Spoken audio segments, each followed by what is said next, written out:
Si on fait pas attention, Internet, ça peut vite devenir une fabrique à préjugés ou à généralités, voire les deux. Alors, pour en parler, je reçois Nedrak Philo qui vient nous parler justement de son documentaire L'Inde versus Internet, que vous pouvez d'ailleurs foncer regarder sur YouTube avant ou après cet épisode. C'est bon? C'est fait? Ok, parfait. Alors, 3, 2, 1, place au générique. Voilà, on y est. Alors on arrête de blablater et on se met au travail. Ouvre grand tes oreilles, c'est important. Je suis pas bête, je sais que ça va pas être facile. T'as pas besoin de prendre des notes pour ça, enfin.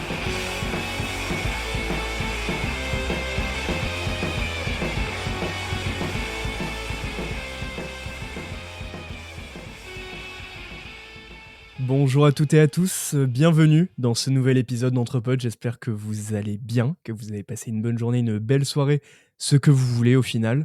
Aujourd'hui, j'ai le plaisir d'avoir une toute nouvelle invitée sur cette chaîne, sur ce podcast, sur cette émission. C'est sa toute première venue, j'en suis extrêmement heureux. Son pseudo, elle le tient d'un personnage du jeu vidéo Breath of the Wild, un des meilleurs Zelda de la saga. On peut le résumer en l'esprit gardien de la source de la sagesse. Et sa catchphrase, c'est « Toutes les questions sont faites pour être posées ». Justement, des questions, on va en poser à notre invité Nedrak Philo. Bonjour Nedrak. Bonjour. Ça va?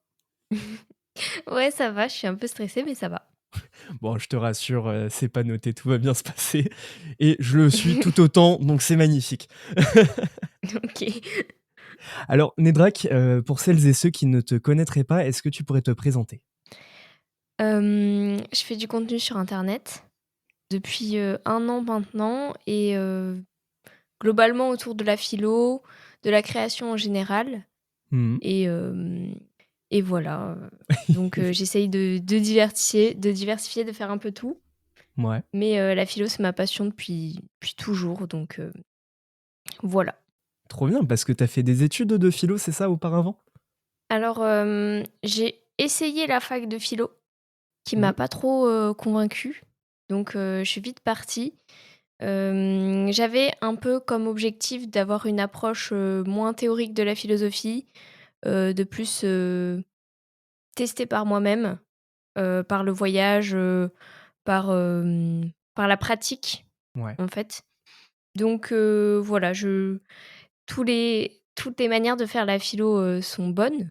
Donc, je Mhm. dis pas que en université on n'apprend rien, etc. Mais je pense que c'est bien aussi d'avoir un peu de tout. Et moi, j'ai plutôt choisi la voie de tester par moi-même. Et aussi, je m'informe personnellement de trucs de philo que j'aime bien. Parce que la philo, il y en a partout.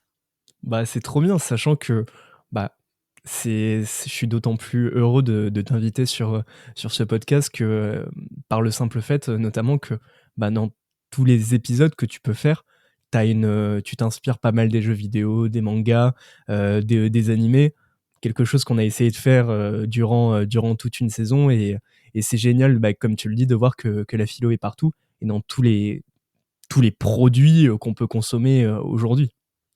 Ouais, c'est vrai. Et c'est bien parce que ça a toujours été littérature et philo a toujours été très liés. Ouais. Sauf que quand on entend littérature, souvent on entend plus des œuvres classiques. Hmm. Alors que, en fait, enfin, contrairement à ce que ça peut supposer, littérature, ça peut tout englober. Donc même des jeux vidéo, même des films actuels.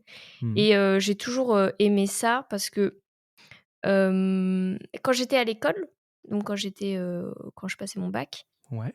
pour faire des bonnes copies, il fallait faire des choses qui nous touchaient personnellement. Et donc, bah, Zelda, Star Wars, Life is Strange, c'était des choses qui me touchaient personnellement. Donc je me suis dit, pourquoi pas parler de ça plutôt que parler que de livres avec lesquels j'avais pas forcément d'attache personnelle. Et aussi parce que j'aimais bien donner des cours à mes potes Mhm. Ok. qui parfois comprenaient absolument rien. Et dès qu'on parle d'œuvres qui leur parlent, Hmm. bah, ils sont tout de suite un peu plus accrochés. C'est un peu le même raisonnement que je me suis dit sur Internet.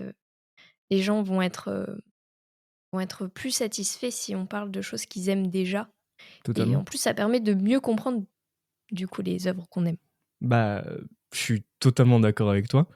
Et il y a quelque chose que tu viens de mentionner aussi, c'est, ton attrait pour les voyages.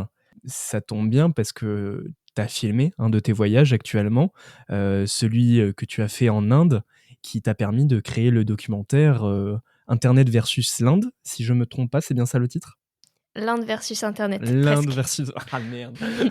J'ai très mal préparé ma question. Du coup, je suis partie 1 mois en Inde, il y a bientôt 1 an, en avril, 2024, avec Ouais. mon père. C'était un voyage que je voulais faire depuis longtemps et entre-temps, comme j'avais commencé les vidéos, je me suis dit, pourquoi pas en profiter pour filmer tout et je verrai bien ce que j'en ferai. Du coup, j'ai filmé, j'avais peut-être déjà une petite idée de ce dont je voulais parler parce qu'il y avait toute cette dimension un peu, du coup, du traitement médiatique un peu de l'Inde Mmh. qu'on a en France. Bah, juste avant que je parte, il y a eu un drame qui s'était produit et OK. en Inde, avec, des touristes. OK, d'accord. Donc ça avait suscité beaucoup de réactions. Ouais. Parfois, très raciste envers les Indiens et donc je m'étais dit que c'était une bonne idée de voir, à quel point, notre perception, pouvait être, différente entre ce qu'on voit sur internet et ce qu'on voit en Inde Mmh. et c'était long comme, travail parce que ça m'a duré, je sais pas, 5 mois pour, tout monter Waouh, OK. et c'était la première fois que je faisais une vidéo, longue comme ça, Ouais, parce qu'elle donc j'ai dure, un peu tout appris 1 sur heure le au tas. total, hein? Ouais, c'est 1 heure de vidéo. C'était c'était c'était assez difficile, je vais pas mentir, c'était assez difficile d'apprendre en même temps de le faire. Ouais. Mais je suis quand même satisfaite parce que du coup, j'ai eu la chance de pouvoir, d'avoir été contactée par un cinéma et de pouvoir, projeter ma vidéo là en fin janvier. Mais oui, c'est incroyable parce que justement, bah, tu fais bien d'en parler, je voulais te poser la question. Comment ça s'est produit cette diffusion, il y a, quelques semaines, déjà depuis le moment où on tourne? Comment ça s'est passé? Bah, je pense que c'est énormément de chance. Ouais, Ma vidéo était sortie depuis, je sais pas, peut-être, quelques semaines, 1 mois et j'étais contente de l'accueil qu'elle trouvait parce que, voilà, il y avait, je trouvais que les gens, elle faisait pas mal de vues et les gens étaient emballés par le projet. ouais, Hem et dans les gens qui me remerciaient d'avoir fait la vidéo ou qui me félicitaient, il y a, le directeur, enfin le quelqu'un qui était chargé de la communication d'un cinéma à Paris, un cinéma de quartier, d'accord. qui souhaitait faire des soirées ciné-débat un peu plus audacieuses, que d'habitude et il s'est dit: «Bah, pourquoi pas, lui proposer, de l'inviter, de projeter son film?» Et voilà, une chose en entraînant une autre, on s'est dit que c'était une bonne idée, que c'était un peu original comme projet Mmh. et que ça pourrait ramener, on va dire des jeunes, dans leur cinéma et un peu briser la barrière qu'il peut y avoir entre internet et le monde du cinéma. Bah, c'est génial et il me semble qu'il y a eu pas mal de public qui est venu assister à ton documentaire. Ouais, ouais, j'étais très contente, j'étais agréablement surprise parce que on a fait complet, ce qui était, positif, du coup pour moi évidemment, mais aussi pour le cinéma. Ça envoyait un beau message sur l'engagement que les gens pouvaient avoir pour ce genre de projet. Donc c'était super et comme, ça fait du coup pas très longtemps que je fais des vidéos et surtout pas très longtemps que j'ai un peu d'audience et d'abonnés, c'était une des premières fois que je pouvais les rencontrer et j'étais super contente qu'ils soient au rendez-vous et s'il y en a qui écoutent, merci encore d'être venus. Bah, c'est merveilleux et c'est totalement mérité. Alors justement, si ça te va, j'aimerais que qu'on ponctue cet épisode, avec ton documentaire parce que, bah, comme tu l'as dit, il y a un regard, assez, différent sur l'Inde, mais aussi ton propos, au final n'est pas basé que sur l'Inde, mais le rapport qu'a internet avec, ce qu'il ne connaît pas ou ce qu'il pense connaître et c'est pour ça que quand j'ai regardé ton documentaire qui à nouveau est vraiment génial, heu, la notion de cliché, de stéréotype, de préjugés m'est venue en tête et je me suis dit: «Et ce serait vraiment intéressant d'en parler avec toi». Alors, on a une habitude dans ce podcast, c'est toujours de commencer avec, la définition la plus simple, du terme qu'on analyse aujourd'hui. Donc, bah, tout simplement, ce qu'on fait, c'est qu'on prend la définition du Larousse et bah, le cliché, on l'entend comme un lieu commun, une banalité qu'on redit souvent et dans les mêmes termes. Comme je l'ai dit, ça peut être, en synonyme, ça peut être lié aux stéréotypes, aux poncifs et cetera. Cette définition, le lieu commun, la banalité qu'on redit souvent et dans les mêmes termes, est-ce que c'est quelque chose, auquel tu te rattaches quand on te parle du terme, cliché? Oui, parce qu'il y a le côté répétitif. Mmh mh. On dit souvent que le cliché, du coup, ça peut être, une manière de réduire la réalité à un élément Mmh. et là, du coup, dans cette définition, ça apporte aussi, bah, la dimension de pourquoi cet élément en particulier? Parce que c'est répété. C'est quelque chose, qui revient souvent, on va dire ouais, une caractéristique qui revient souvent qui va devenir, le cliché Mmh. et après ce qui est important, c'est pourquoi cette caractéristique? Est-ce qu'on a ou quelqu'un ou la société ou n'importe quoi a, de l'impact sur quels sont ces éléments qui vont revenir? En Mmh. fait, je pense que j'aime bien cette définition parce que même si elle, liste un peu des termes, elle apporte la dimension de qu'est-ce qui va revenir pour devenir un cliché? Comme Mmh. si ça s'autodéterminait, en fait. Ouais.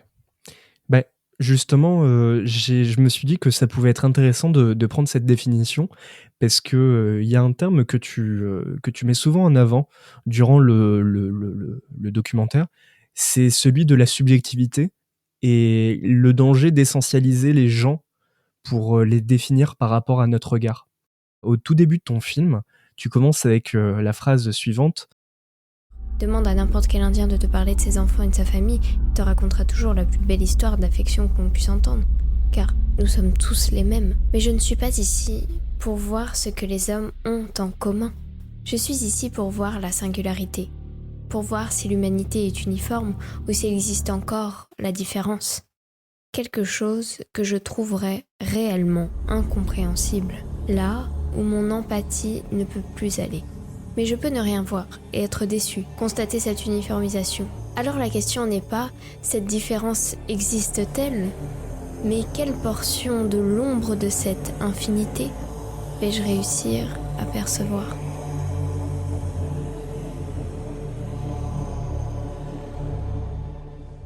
et le vais-je apercevoir, c'est je trouve quand tu parles de cette, part d'ombre, c'est, la répétition qui apparaît et tout ce dont tu as été, confronté, lorsque tu faisais tes vidéos, tes shorts, avec tous les commentaires, sur internet. Est-ce que je me trompe? Et j'espère, enfin désolé si je me trompe. Non, non. Non, c'est vrai que, cette intro, elle porte beaucoup de choses, dans la répétition pour, commencer, même si elle est un peu, elle est un peu, on va dire, lyrique dans sa manière, de s'exprimer. Ouais. Mais, il y a pas mal de thèmes qui commencent à être abordés, notamment la posture, en Mmh. faisant la différence entre ce que les gens sont et ce qu'on va voir de ce qu'ils sont, pour bien dire que c'est pas la même chose. Je pense que j'ai voulu couper court un peu à l'interrogation qui pourrait être, je vais en Inde voir si les gens, sont telle chose ou Mmh. alors, je vais, prouver s'ils sont, bah, des humains tout simplement parce que quand je dis que, bah, tout le monde a, une famille qu'il aime, et cetera, c'est pour dire que quelque part, c'est leur humanité qui ne devrait pas être remise en question, en fait et surtout ne devrait pas être soumise à notre regard à est-ce que, bah, je vais moi, prouver, enfin me faire ma propre réalité de voir si ces gens sont humains. Ils ont pas besoin de me le prouver Mmh. et hem, quand je dis que je pars en quête de différence, c'est, c'est quelque part, voir si cette différence existe dans les patterns qu'on peut retrouver de partout sur la planète, les humains ont des choses en commun. Mmh. Et, et surtout que si on perçoit cette différence ou pas, Mmh. c'est pas tant lié à la réalité, mais à notre posture qu'on peut adopter. Donc, OK. je sais pas si j'ai bien répondu à ta question, mais quand je parle d'infinité, en fait, c'est comme si on imaginait que. En fait, c'est un peu une vision géométrique des gens. OK. Par Ouais. exemple, c'est comme si on disait quel est l'espace entre deux points. Bah, c'est OK. 1 centimètre. Mmh. Mais si on zoome, bah, il y a une infinité en fait. Les Oui. choses sont analogiques. Mmh. Et là où les stéréotypes peuvent être comparés à des raisonnements, on va dire, logiques, c'est parce Ouais. qu'on va définir quelque chose qui est à un endroit ou qui est une chose qui est différente d'une autre. Par exemple, Mmh. deux humains sont différents ou deux humains sont les mêmes, justement parce qu'ils ont le même stéréotype. Ouais. Mais plus on zoome sur eux, entre guillemets, plus on se rend compte que leurs différences sont infinies. Totalement. OK. Donc c'est plus la manière dont on va poser notre regard pour percevoir cette infinité. C'est ce que tu disais, plus tard dans le film, c'est, l'importance du référentiel. C'est-à-dire que, alors je me souviens, c'était notamment par rapport au terme de sous-culture que tu critiquais. Tu disais qu'il n'y a pas une culture différente ou il n'y a pas une sous-culture. C'est juste un référentiel ethnocentrique qui fait qu'on a des préjugés, des stéréotypes, des clichés envers une partie de la population qu'au final on ne connaît pas du tout. Oui, l'idée du référentiel, elle admet l'idée de la subjectivité parce qu'elle admet que si on sort du référentiel, on n'a plus les mêmes outils pour juger, Mmh. pour définir quelle chose est distincte d'une autre. Ça, c'est un peu notre perception. On a besoin de distinguer les choses.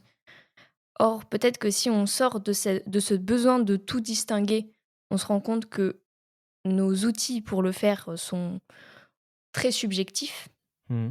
Et là, ce qui était important, et c'est pour ça que avec un sujet comme l'Inde, les Indiens, quelque part, on marche sur des œufs parce que c'est c'est des sujets qui, même s'ils sont très théoriques, très philosophiques, au final peuvent être très graves parce que c'est ce genre un peu d'inexactitude quand on parle de vérité générale. Par exemple, Ouais. quand on dit une culture est une sous-culture, ça Mmh. la définit comme si c'était une vérité générale. Ça ne prend pas en compte l'existence d'un certain référentiel. Et donc, c'est profondément violent pour, on va dire, la dignité des gens qui sont concernés par ça. Totalement, oui. Euh, Même, en fait, moi, j'aime aller loin dans les choses qui sont ancrées en nous, Mmh. de base, et rien que considérer qu'il puisse y avoir des supériorités, des choses qui sont au-dessus ou en dessous.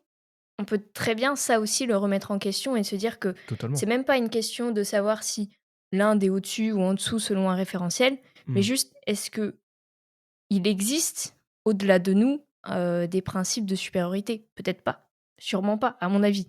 Je te rejoins totalement.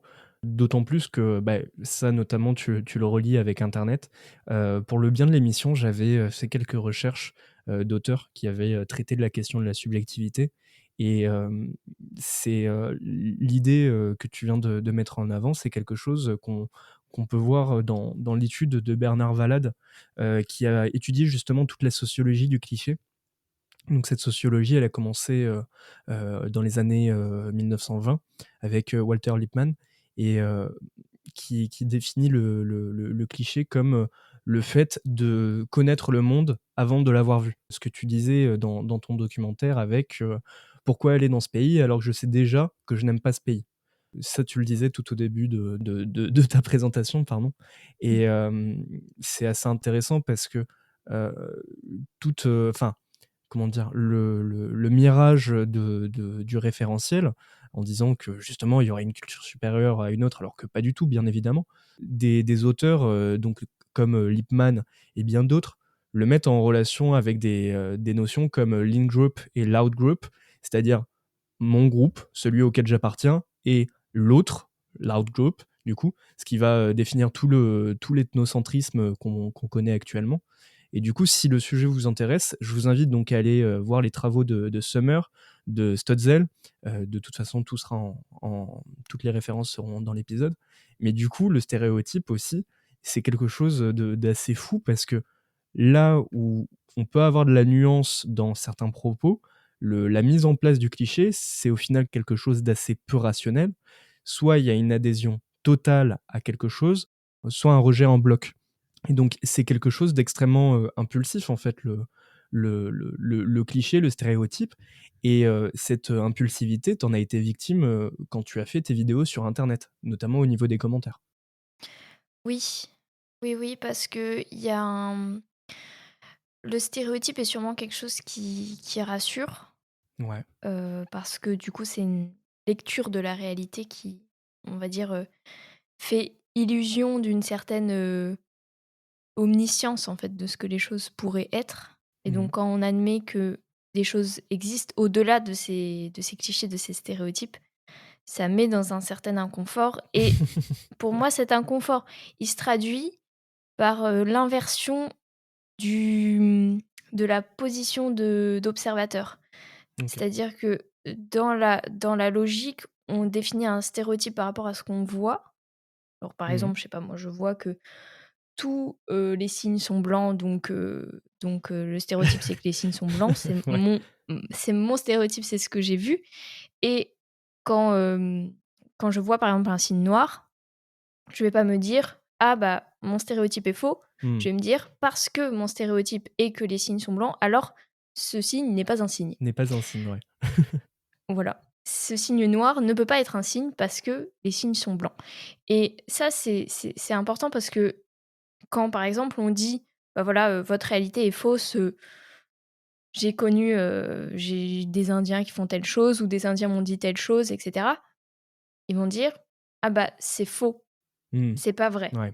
Mhm. Mais pas parce que ils me croient pas, parce que j'aurais dit un truc qui allait dans leur sens, ils m'auraient cru. Oui. Mhm. Enfin, ils sont biaisés parce que ils préfèrent remettre en cause la réalité, euh, ou en tout cas remettre en cause un témoignage, parce qu'on peut à tous les niveaux remettre en cause un témoignage, mais quand c'est par le biais de ça sort de notre stéréotype, c'est dommage parce que, comme tu dis, il y a cet aspect clivant, un peu soit ça existe, soit ça existe pas, soit ça Ouais. correspond, soit ça correspond pas. Mhm. Et on sait que ça s'accompagne aussi de tout un tas de réactions émotionnelles par le rejet. Je pense qu'on peut aussi le voir par rapport à certains clivages, on va dire, d'idéologie ou de politique qui Ouais. peuvent arriver quand on identifie quelque chose à un stéréotype ou que on remet en cause un stéréotype, on va direct identifier à une certaine à la partie adverse de la pensée comme s'il y en avait que deux. C'est un peu un pas de côté par rapport à l'épisode, mais pour la saison 0 d'Anthropods, on avait fait un épisode justement sur la peur de l'autre, et comme quoi, au final, les clichés justement, mais la peur de l'autre en général, au final, n'était qu'un reflet de ses propres faiblesses, et surtout d'une peur euh, qui n'existe pas de fait, parce que c'est une imagination de l'esprit, quoi. Ça remet pas en question la réalité, mais plus la perception de notre propre Mhm. subjectivité. Et Oui. c'est quelque chose auquel tu as été confronté sur Internet? Euh, Alors, j'ai vu la haine des gens Ouais. qui, voilà, avaient du mépris pour les Indiens, c'est-à-dire qu'ils devaient rappeler les clichés qui sont autour des Indiens. Mhm. Mais ça, c'est assez. En fait, c'est par exemple si une vidéo qui parle de l'Inde ou des Indiens apparaît sur Internet, Mhm. les gens vont rappeler les clichés même s'il n'a aucun lien avec la vidéo. Par exemple, je sais pas, je parle de j'ai rencontré un Indien qui fait ça et dans les commentaires, on va rappeler plein de clichés, Oui. je sais pas, ça peut être autour de l'hygiène, mais Oui, alors oui, que oui, ça n'avait totalement. absolument Ouais, rien ouais. à voir avec le Mhm. sujet, mais c'est le besoin de se rappeler, un peu le besoin de se moquer Mhm. euh, parce que je sais pas pourquoi il y a une espèce de niche où on pouvait se moquer, des Indiens un peu sans problème. Ouais. Heu j'ai eu quelques attaques. Par exemple, j'ai eu quelques personnes qui m'ont dit que j'allais dans ce pays pour voir, des gens pauvres et miséreux, Oh, OK, d'accord, et waouh. je trouvais ça intéressant de le dire comme ça, même si c'était faux du coup parce Mmh. que, bah, je j'y vais pas pour ça, et puis, je trouve ça, justement très stéréotypant de qualifier, enfin de définir entièrement l'Inde par un pays pauvre et miséreux. Je trouvais ça assez Totalement. violent en réalité, Ouais. Mmh. et du coup, il y a tout un truc de, si j'y vais, c'est forcément pour ça, Mmh. alors que, bah, non, on peut aussi y aller pour voir, ce qu'il y a au-delà. Après, j'ai pas forcément envie de dire que, bon, évidemment la haine, je condamne, mais il y a énormément de clichés qui sont véhiculés, on va dire par bienveillance.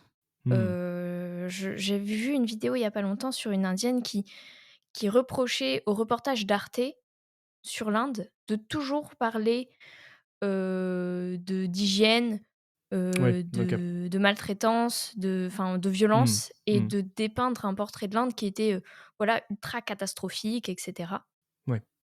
et alors qu'elle, qui, du coup, était, née en France mais était de culture indienne, ne comprenait pas parce qu'elle voyait pas son propre pays dans cette description.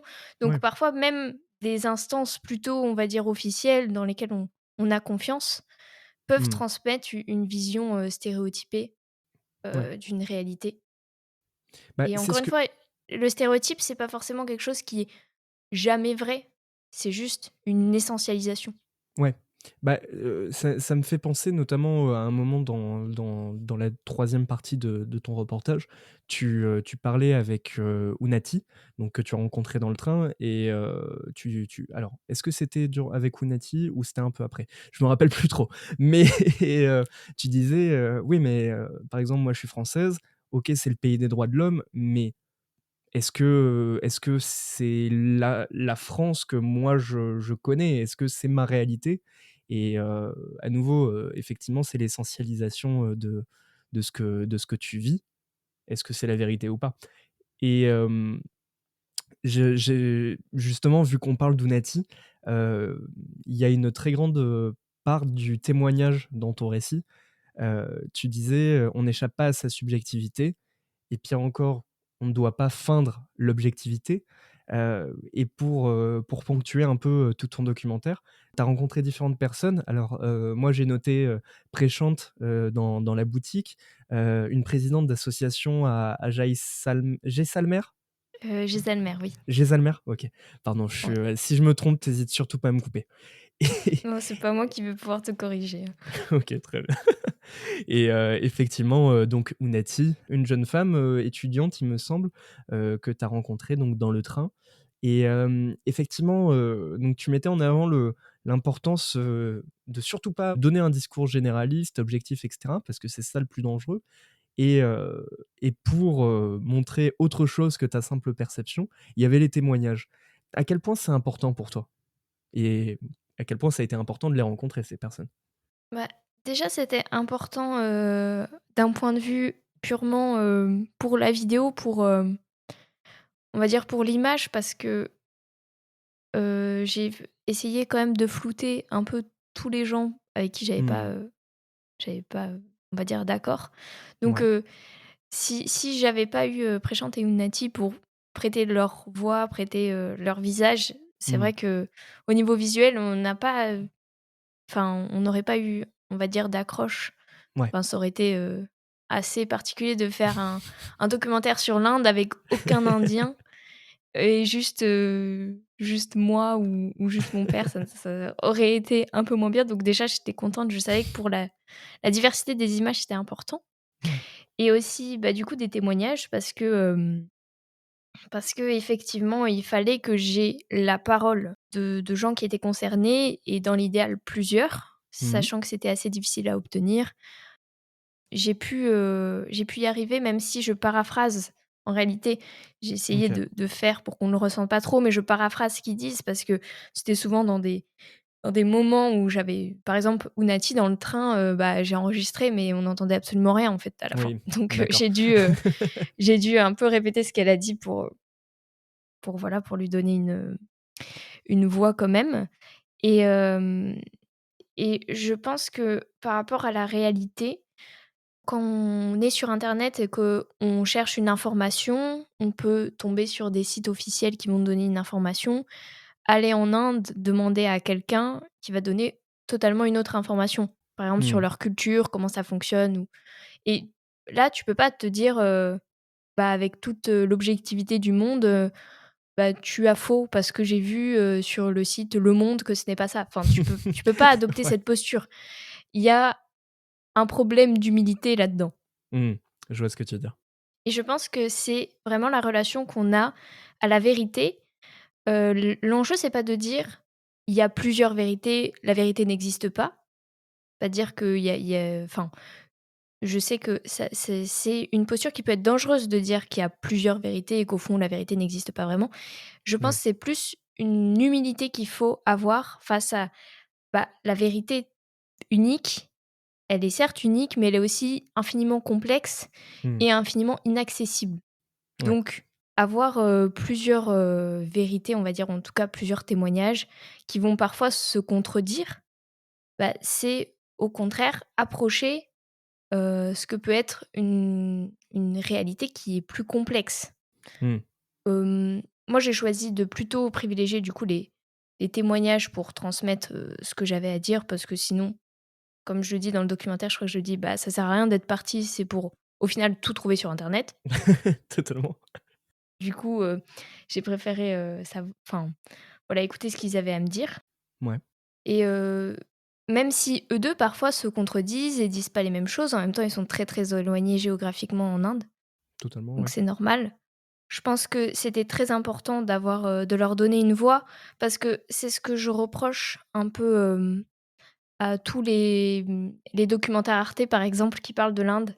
Mmh mh. Même si j'adore Arte, mais pour le coup, j'ai fait pas mal de recherches et je trouve que c'est dommage qu'on décrive souvent ces pays sans donner de voix aux gens qui sont concernés, parce qu'ils ont plein de choses à dire, pour ce qui est des causes qui sont sensibles en Inde, genre par exemple la pauvreté, le droit des femmes.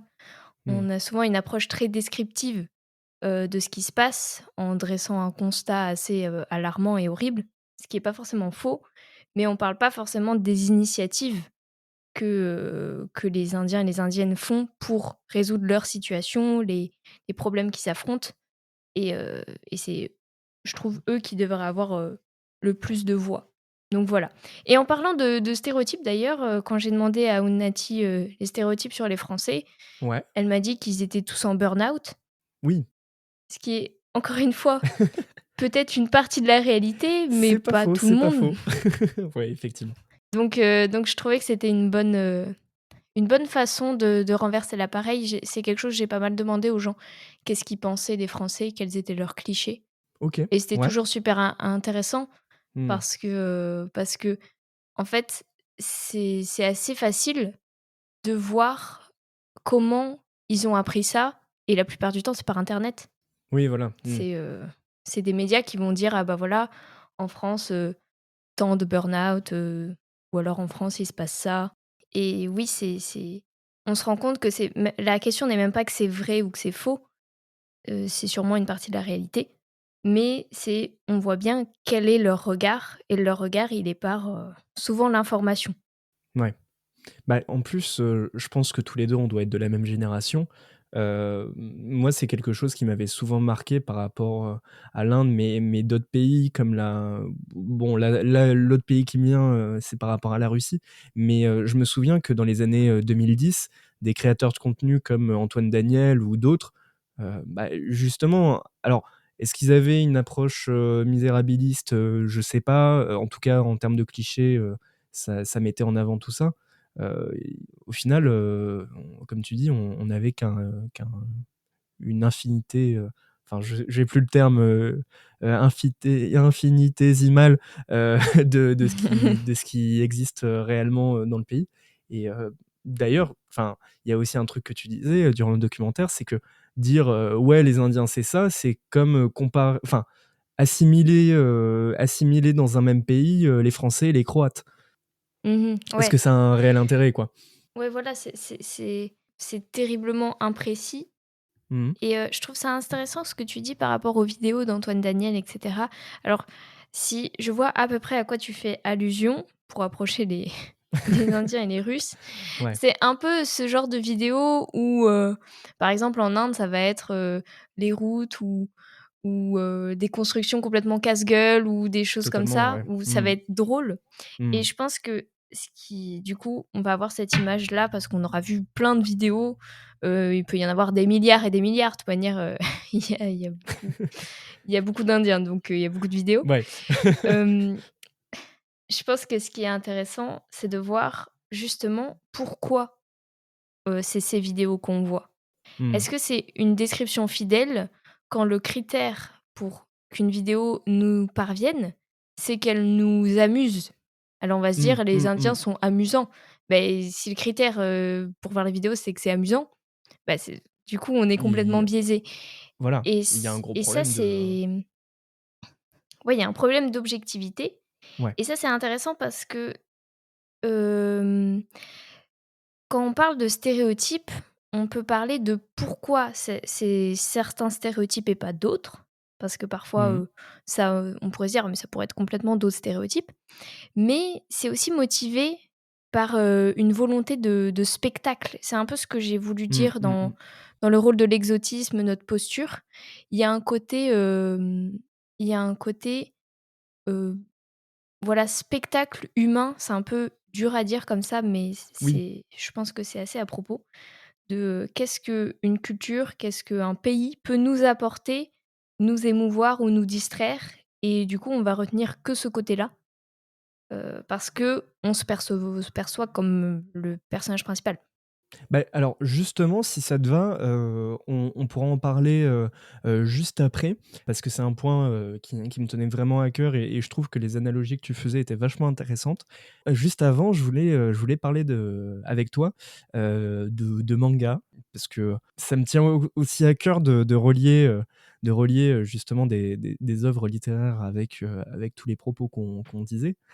Euh, Durant ton documentaire, au niveau des timestamps sur YouTube, il y avait notamment Nocturne of Amestris en OST de l'anime Fullmetal Alchemist Brotherhood.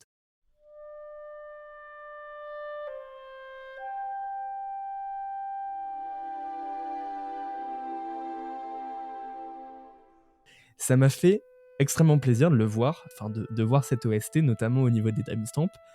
Est-ce que tu peux nous dire pourquoi Fullmetal Alchemist Brotherhood? Est-ce que c'était voulu? Est-ce qu'il y a un sens particulier? Ou est-ce que t'aimais bien juste la musique et tu l'as mise là? Alors, bon déjà, je pense que tu as dû te rendre compte que les timecodes de YouTube c'était un peu n'importe quoi. Je J'ai vais pas rien trop dire, j'ai pas réussi à envie les d'avoir de rendre problème. logiques. Je veux pas avoir de problème avec mon invité, ils étaient parfaits. J'ai absolument rien vu. Mais, oui, FMA. Bon, il y a plein de musiques différentes, mais c'est vrai qu'il y a FMA, Brotherhood. Je pense que c'est mon animé préféré. Je sais pas si c'est mon animé préféré, mais en tout cas, c'est l'animé le mieux écrit que j'ai vu de ma vie. Ouais.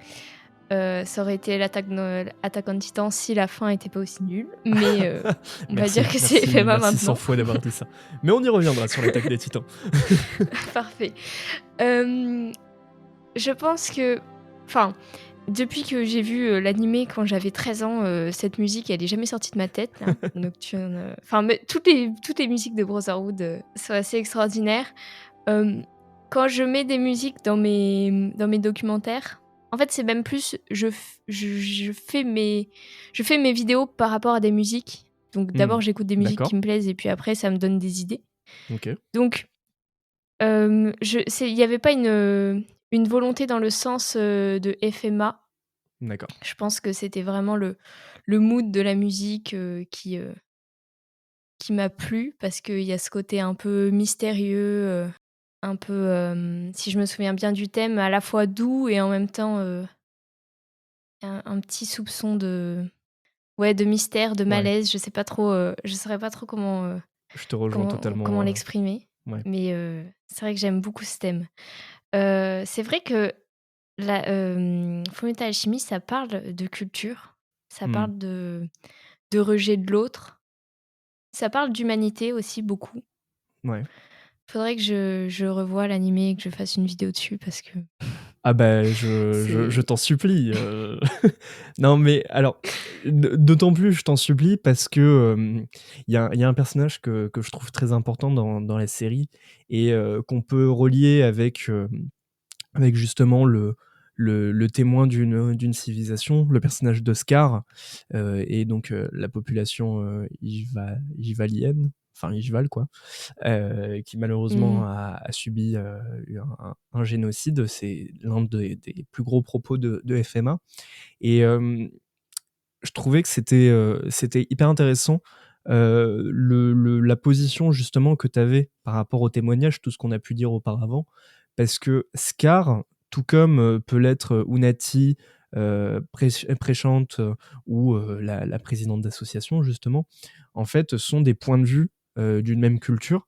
Et on se rend compte, notamment enfin, dans les flashbacks qu'il y a avec sa famille, etc., que même nous, en tant que lecteurs, on peut soit avoir une vision essentialisée par exemple, ce qu'est Ishval, mais est-ce que tu te souviens, par exemple, du frère de Scar? Alors, ça fait très longtemps. Je me souviens qu'il a un frère. Ouais. Je me souviens qu'il est décédé, si je peux spoil, Oui, oui, oui, tu peux, et tu peux. que c'est un peu ce qui provoque sa vengeance, il me semble, hein. C'est un peu Ouais. ça qui lui tient à cœur.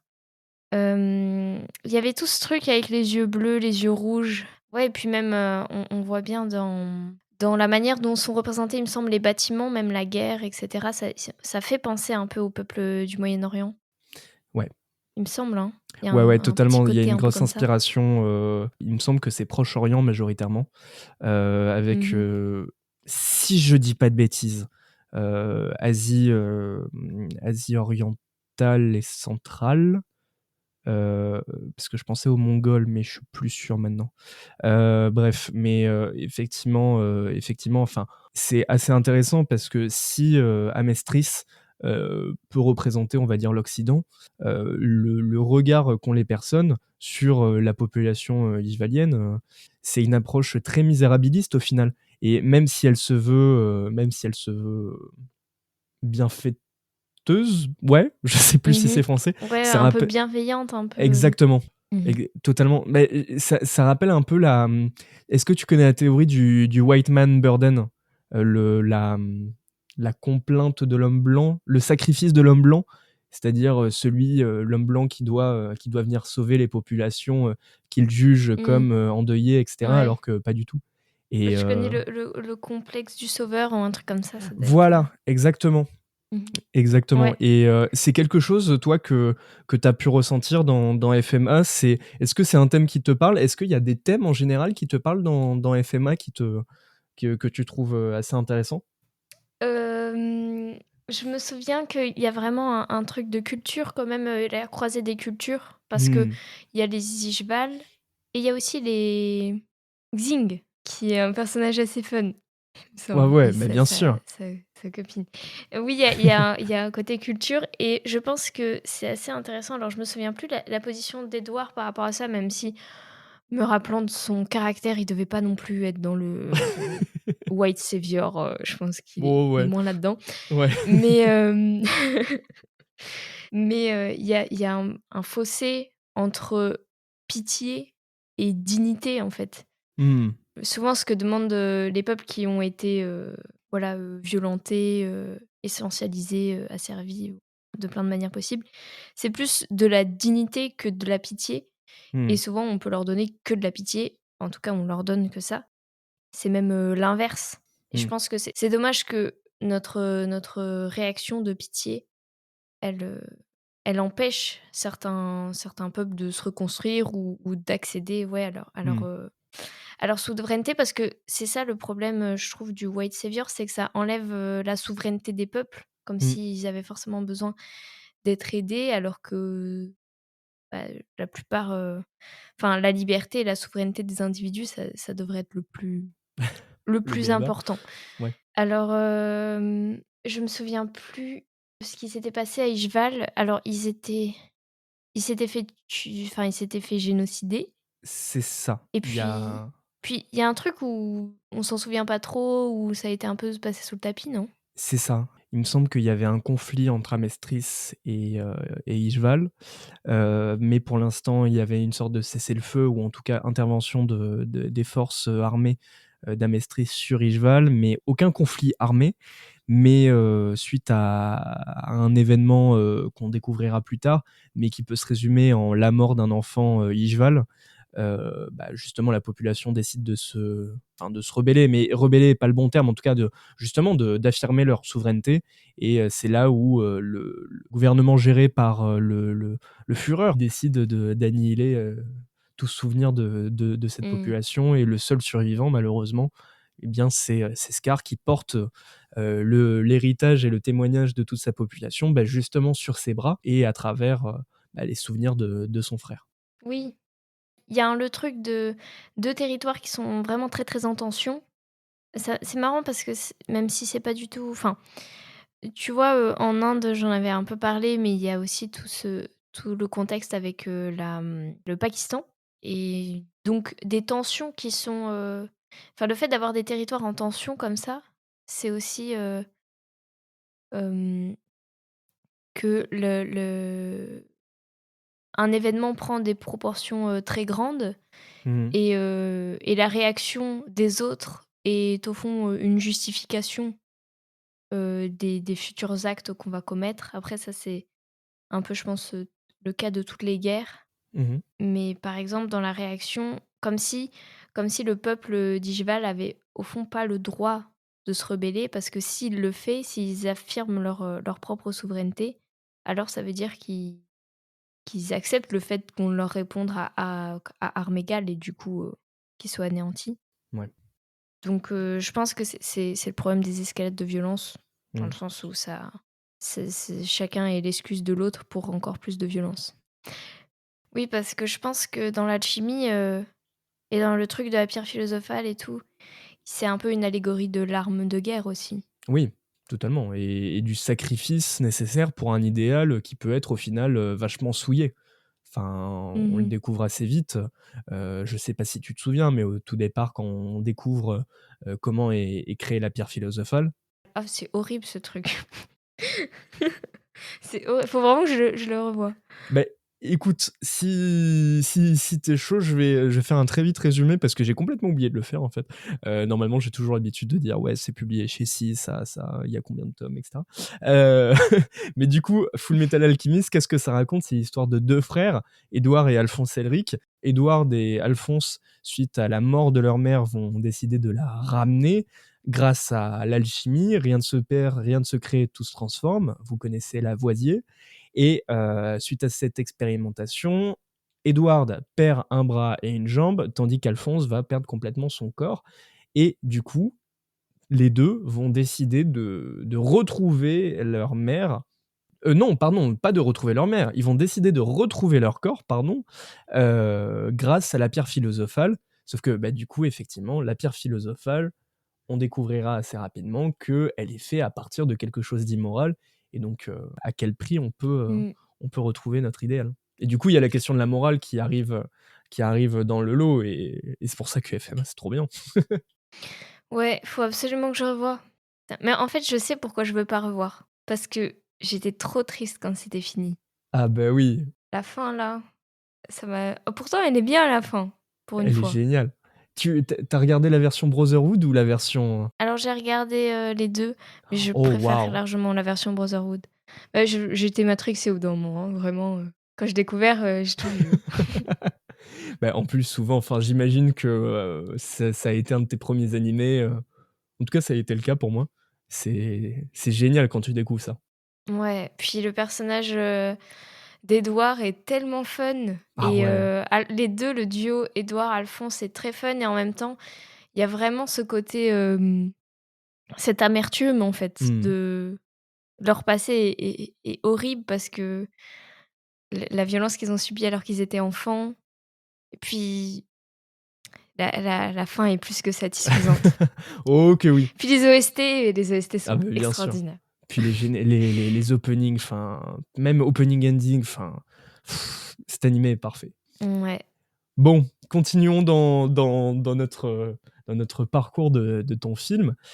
Pour rappel, donc, Fullmetal Alchemist, c'est disponible aux éditions Kurokawa, écrit et dessiné par Hiromu Arakawa, donc en 18 tomes, notamment pour la Perfect. Et bonne nouvelle, la série est terminée. Sinon, c'est une vingtaine de tomes, il me semble 27 pour l'édition simple. Alors, il y avait un truc aussi, qu'on a abordé durant la première partie de cet épisode, mais j'aimerais, revenir un peu avec toi. C'est, dessus. C'est, la capacité qu'on a à oblitérer les autres vérités ou en tout cas les informations qui ne nous plaisent pas et pour l'exprimer, tu as, utilisé on va dire une métaphore que j'aimais beaucoup, celle du personnage de jeu vidéo. Alors, pour, cet extrait-là en particulier, tu as utilisé Assassin's Creed, mais tu avais fait un épisode juste avant qui s'appelait, La recherche de soi dans Zelda, notamment par rapport à ton film, ici, tu dis qu'on a cette capacité, notamment, sur internet, à ne croire que ce que l'on sait déjà et donc on a une vision déformée de la réalité et des structures, d'où le fantasme de l'exotisme avec, donc, comme tu disais, internet, les vidéos qui l'amusement, enfin la mise en spectacle, voire des points de vue misérabilistes et cetera. Est-ce que, vu que vraiment le titre de ton reportage, c'est, l'Inde versus internet, est-ce que c'est quelque chose qui tend à de plus en plus se développer justement avec, internet? Hem, alors, est-ce que ça se développe plus avec internet? Je pense que internet est un bon ressort de ça parce que, hem, j'aimais bien l'image de l'interface. Notre vision du monde est un peu, voilà, comme une interface où, on va avoir un point de vue purement subjectif. C'est pour ça que c'était intéressant de l'exprimer par rapport aux jeux vidéo. Donc j'ai essayé de filmer mon voyage comme si j'étais une POV de jeu vidéo. Ce qui était en fait assez intéressant au niveau de la réalisation, ça permettait plein de choses un peu marrantes. Ouais. Mais au fond, c'était un peu violent quand même. De l'exprimer comme ça, se dire: «Ah bah, je vais dans un pays et c'est comme si j'allais dans un jeu vidéo», c'est un peu comme dire, que les gens sont des PNJ, ce qui est Mmh. très violent. Donc il fallait absolument qu'à la fin, je contrebalance ça, que je dise, «C'est pas vraiment ça». Sinon je pouvais pas laisser ça juste comme ça. Ouais. Et hem et à l'image de cette interface de jeu vidéo, l'interface qu'on a quand on est sur internet, c'est exactement les mêmes ressorts. C'est-à-dire que, heu, on a un enfin, on on nous montre ce qui est là pour nous émouvoir, pour nous amadouer et surtout, il y a tout un aspect consommation.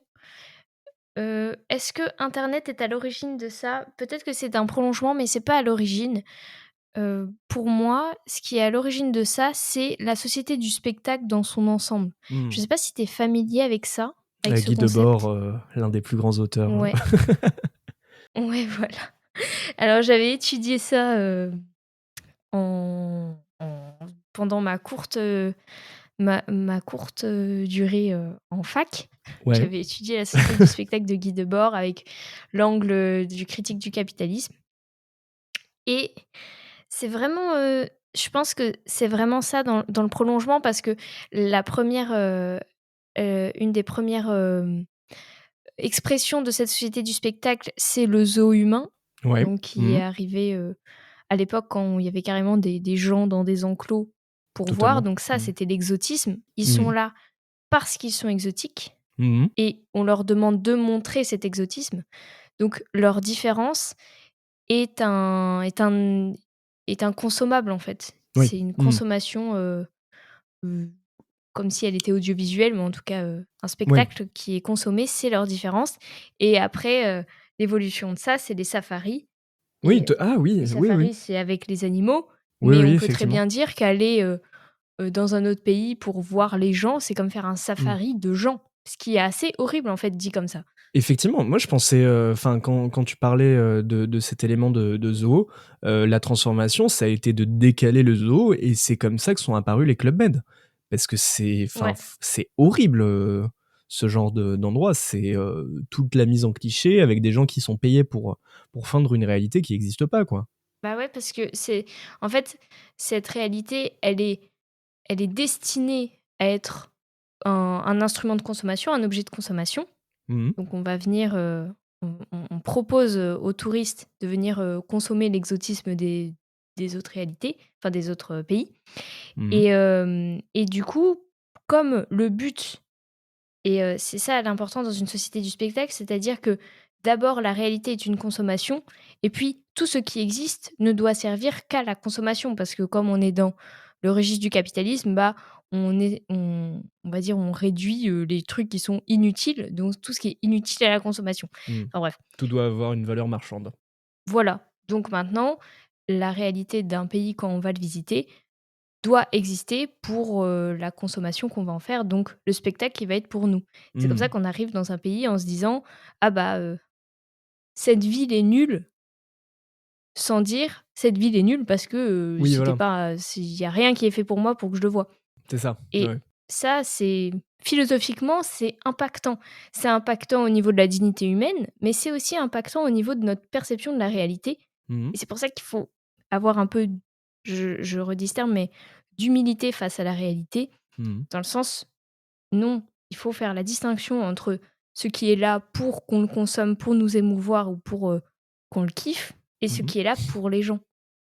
Parce qu'il y a plein de choses qui existent, mais pas pour les touristes. Et tant mieux, en fait. Sinon, ce serait un musée. Ouais, effectivement. Et justement, t'en parlais durant ton documentaire avec ton papa qui avait l'habitude d'aller en Inde et vous fuyiez, en quelque sorte, les endroits touristiques, pour pas être dans une logique de consommation, si j'ai bien compris? Alors, c'est marrant parce que bon, déjà, c'est pas forcément qu'on fuit les endroits touristiques, c'est juste que, bah, je pense comme à peu près, bah, on essaye d'aller, au moins cher pour, ce genre de Oui, voyage. Donc oui, effectivement. du coup, si on fait un peu la recherche d'être dans le moins cher, on arrive à être plus parmi les locaux parce que, bah, les locaux, ils vont pas, pour aller travailler, dans la ville d'à côté, ils vont pas payer, le prix, d'un touriste, c'est ce qui Oui, semble assez totalement. normal. Oui, oui. Et du coup, par le biais de chercher le moins cher, on va aller chercher, on va pas forcément chercher, mais en tout cas, on se retrouve plus avec les locaux et donc être plus proche d'une réalité qui n'existe pas pour nous émouvoir. Même si, je dois bien avouer, et ça rentre peut-être dans cette logique-là, j'aime bien je suis quelqu'un qui aime bien l'inconfort, je sais pas trop Ouais, pourquoi. OK. Et on peut aussi attribuer cette recherche de l'inconfort, cette recherche de l'aventure par une certaine, ouais, une distraction dans, je vais pas dire dans la souffrance, mais bref, dans dans l'inconfort. Ouais, dans quelque chose de différent, quoi, enfin Mmh. Après, c'est aussi, là qu'on trouve, le plus intéressant quand on est là où les choses ne sont pas faites forcément pour nous émouvoir. En tout cas, moi, mmh. c'est ce que j'essayais d'aller chercher. Pas forcément d'aller chercher, c'est pour ça que la préface au début est un peu importante. Le but, c'est pas d'aller chercher au maximum ce qui est, le plus extraordinaire, du monde. Mmh. Parce que Mmh mh. sinon, en fait, tu vois pas véritablement les choses. Mmh. Parce que tu peux bien trouver un truc, complètement random, que tout le monde, enfin bref, où ça paraîtra pas, pas si extraordinaire que ça. Et en fait, si tu poses un regard un peu plus complexe, tu peux trouver, 1000 choses à dire sur juste, je sais pas moi, une vache dans la rue, ou enfin, tu peux être admiratif même des choses qui ne sont pas faites pour que tu le sois. Et c'est comme ça qu'on peut un peu ouvrir son regard, je pense. Bah, alors, vu que tu parles d'ouvrir son regard et cetera, dans les recherches qu'on a fait pour cet épisode, l'un des aspects du cliché aussi, c'est un terme que tu dissémines un peu partout dans ton reportage, celui de la condition, du conditionnement. Alors plus la condition, mais du coup ça m'a amené à explorer, on va dire, la notion de conditionnement. Peut-être que tu connais Norbert Elias? Non. OK. Norbert Elias, c'est l'un des premiers politologues, ou en tout cas l'un des plus connus, et il a écrit notamment, dans La civilisation des mœurs, une définition du conditionnement. Alors, je vais paraphraser, l'explication de Pauline Combe, Morgane Guillemin et Léa Ollier-Larousse, parce que c'est compliqué, de définir, Norbert Elias, et elles le font très bien. Du coup, elles disent: dans La civilisation des mœurs, l'auteur définit la civilisation comme consistant en une modification de la sensibilité et du comportement humain dans un sens bien déterminé. Un conditionnement social pousse l'individu à contrôler ses pulsions et à codifier son comportement. La société conditionne l'espace mental de l'enfant pour qu'il ait des réflexes et des automatismes autorisés par la société dans laquelle il vit. Et effectivement, de ce que tu racontes, en fait, par, le simple fait d'accepter la réalité qui t'entoure et pas vouloir rechercher soit le spectacle, soit je sais pas, une vision, du white man burden, justement, du white savior. C'est un décloisonnement, si j'ai bien compris. Tu cherches à sortir des conceptions, préétablies, des prénotions. Oui, oui, oui, parce que je pense que c'est, les réflexes qu'on peut avoir en tant qu'occidental qui va dans un pays, donc par exemple comme le white savior, mais il y en a plein d'autres, hein. Mmh. C'est des choses qui sont profondément, ancrées en nous, dans notre éducation et surtout dans notre siècle. Je pense qu'il faut aussi remettre en perspective, je suis un enfant des années 70. Je sais Ouais. pas si tu enfin mes parents étaient à peu près dans cette période Ouais, je et vois ils ont totalement. beaucoup voyagé, mes OK. parents. Ouais. Ils et c'était aussi une culture où on dénonçait beaucoup moins, du coup, le white savior et il y avait un peu plus cet aspect-là et donc nous enfin moi en tant qu'enfant blanc de ces enfants-là, de ces gens-là, je veux dire, hem, j'ai un peu de ces réflexes en moi, Ouais. mais j'ai aussi, je sais pas si tu dans le même cas que moi, mais maintenant, j'ai pas que mes parents pour m'informer, j'ai aussi, plein d'autres médias, notamment, sur, YouTube, Instagram, TikTok, où je vais avoir la parole et ça m'a beaucoup aidée, en fait, pour faire, mon reportage et pour avoir, une posture un peu meilleure. C'est plein de gens qui vont être concernés et qui vont parler de ça, du white savior, qui vont dire: «Ah bah, voilà, les blancs qui font ça, qui pensent que c'est une bonne posture à adopter, bah, en fait, pas du tout, c'est violent, c'est méprisant» et Mmh. je pense qu'on s'informe aussi comme ça et ça permet de c'est pour ça que internet a aussi de très bons aspects par ailleurs, parce que du coup, en allant en Inde, j'étais quand même informée de tout ce que je enfin, de certaines choses que je ne devais pas faire. Ouais. Ouais, ouais.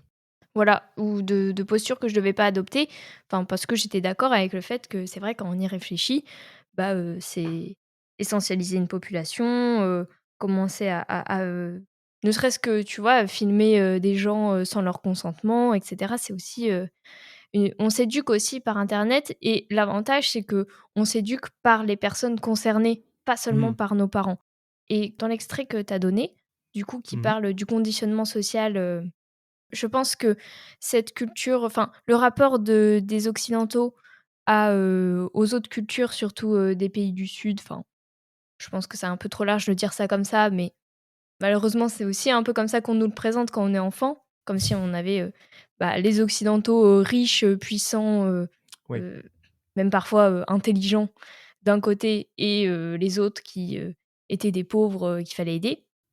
Mmh. Bah, ce conditionnement-là, il reste, on essaye de le détruire et en même temps, je pense qu'il est là pour une bonne raison. Enfin, pas pour une bonne raison, mais il est utile à nous parce que Oui. ça nous permet de trouver une place dans le sens, bah, pas culpabiliser les crimes, qu'ont fait, notre pays d'avant et cetera. Mmh. Donc c'est de la déconstruction au fond, de déconstruire ces réflexes-là. C'est pour ça, par exemple, que, à un moment, tu as mis, un extrait d'épisode, où Michel Onfray, donne une vision, horrible de ce qu'il interprète comme culture et pas culture, ou en tout cas art et pas art. Est-ce que c'est Mmh. dans cette logique-là de déconstruction, d'esprit critique et cetera? Oui, cet extrait-là, j'étais tombée dessus, j'étais pas du tout d'accord.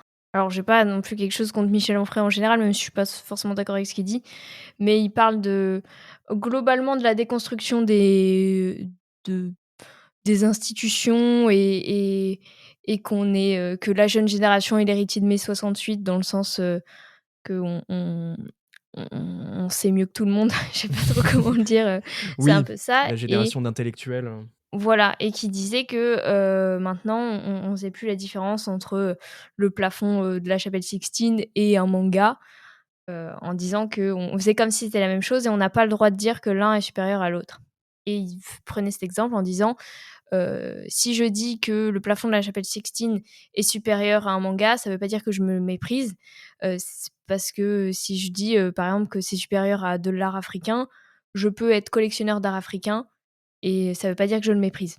mmh. Alors c'était marrant parce que quand il dit ça, il donne une enfin, c'est pas lui, c'est le média Le Crayon qui met une photo d'art africain où j'ai tapé art africain sur Google et c'est littéralement la deuxième que j'ai trouvée.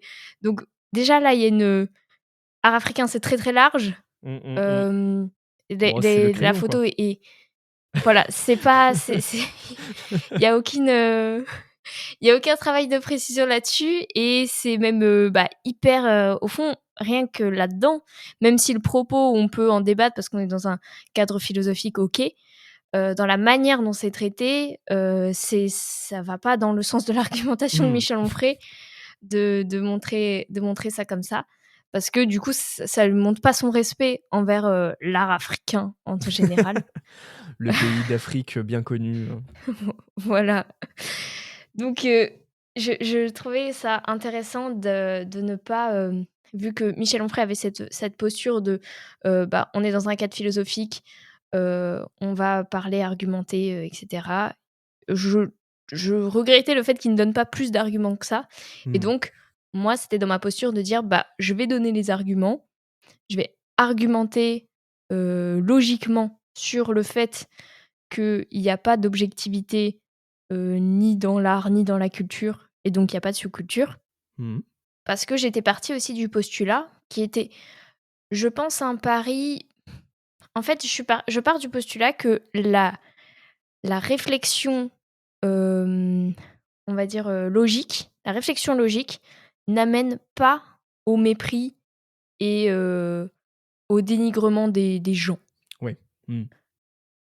Donc quand je fais une réflexion et que je me dis: «OK, je vais me poser, est-ce que la sous-culture existe? Est-ce que, l'Inde est une sous-culture?» Enfin bref, plein de raisonnements comme ça, même si je me limite, hein, je vais pas, commencer à essayer de me poser des questions, vraiment si horribles ou quoi, mais Bien sûr. je me dis: «Je n'ai pas peur de faire mon raisonnement parce que je suis convaincue que les raisonnements, qui ne sont pas de l'ordre du ressenti, qui ne sont pas de l'ordre du stéréotype, qui ne sont pas de l'ordre du cliché, n'amènent pas, heu, au mépris». Mmh. Mmh, mmh, mmh. Et je trouve que j'ai bien réussi ce côté-là parce que effectivement, quand on y réfléchit 2 minutes et ben, ça a pas vraiment de sens de dire que l'art africain, insérer une image Google type, heu, est inférieur à la chapelle Sixtine, heu, faut y mettre du contexte. Et puis, bon, c'est à nouveau un pas de côté, mais, c'était un joli, coup de pied, heu, pour, heu, pour mettre en avant l'évolution de la neutralité journalistique, avec des médias comme, Le Crayon. Mais bon, ça c'est autre chose et ça nous Oui, oui, puis, le crayon, il y a ça entre beaucoup dans ce truc de il n'existe que ce qui est, que ce qui va émouvoir les gens. mmh, Alors mmh, émouvoir au mmh, sens large, dans le sens, qui va énerver, qui va être clivant, qui va être, et c'est pas forcément c'est même pas un moteur, c'est une condition d'existence oui, et c'est grave quelque part que la condition d'existence de ce qui est sur internet sachant qu'Internet devient une réalité à part entière, ce soit seulement parce que, à la limite, quand on était dans la vraie vie, je vais dire, on est toujours un peu dans la vraie vie, mais je veux dire, Du dans bon la vieux vraie temps. vie, il existe des choses qu'on ne va pas voir parce que ça ne nous procure rien, parce que ça fait pas partie du spectacle à regarder, mais elles sont toujours là. Alors que sur Internet, elles peuvent juste ne pas être là, elles peuvent limite disparaître ou enfin bref, c'est le principe d'une condition d'existence et c'est un peu grave parce que ça entretient les stéréotypes et du coup les stéréotypes déterminent la réalité, quoi. Mais alors, avant de continuer sur ce point, parce que c'est une merveilleuse transition pour la troisième et dernière partie de l'émission, je voulais revenir avec toi sur justement toute la discussion qu'on a eue sur le conditionnement et comment la société peut déterminer toute une culture extérieure, on va dire, même si extérieure n'est pas forcément le bon terme, mais une autre culture à travers des clichés, etc. À travers un manga dont tu as parlé juste avant, qui s'appelle L'attaque des Titans. Euh, Ah. Est-ce que, avant qu'on en parle plus en profondeur, est-ce que tu souhaiterais le présenter aux auditeurs et auditrices? Si tu as envie, bien sûr, sinon je peux le faire. Je vais le faire dans la neutralité la plus objective possible. Neutralité du crayon.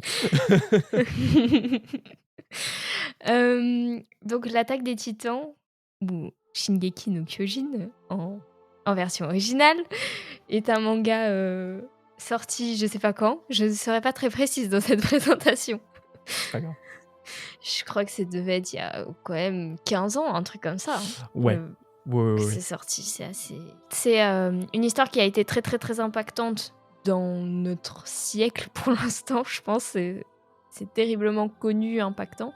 Ça parle d'une espèce de réalité dystopique où l'humanité est cloîtrée entre des murs gigantesques, parce qu'à l'extérieur, il y a des titans qui sont des genres d'humains géants débiles qui bouffent des gens. Et donc l'humanité qui est un peu, je dirais qu'elle est technologiquement Moyenâgeuse. 19e, un peu plus. Ouais. Bah, un peu, je pense ils ont quand même l'électricité et tout. Hein. Parce que après, il y a la guerre. Et la guerre, c'est première guerre, deuxième guerre mondiale. Et eux sont un peu en retard, donc je dirais plus 19e. Ok. Même ouais. si, en fait, comme ils sont dans un espace vraiment très réduit et cloîtré, ils n'ont pas accès à tout ce qu'on, nous, dans notre réalité, on a pu avoir, par exemple, Ouais. par la mondialisation. mais du coup, un jour, un espèce de titan énorme, le titan colossal, apparaît, il détruit la porte du mur, et les titans pénètrent dans l'enceinte du mur pour dévorer Oh mon Dieu. les humains. Et donc c'est là qu'on retrouve nos trois héros, Eren Yeager, Mikasa Ackerman et Armin qui vont devoir se sauver et qui vont rentrer dans l'armée, sachant que le personnage principal, Eren, est animé par une énorme haine des titans parce qu'ils ont dévoré sa mère. Sauf que tout ne va pas se passer comme prévu. Oh mon Dieu. Il y a de nombreux mystères, les gens se demandent quelle est la véritable nature des titans. Ne serait-il pas... il semble y avoir des titans un peu spéciaux, des titans intelligents.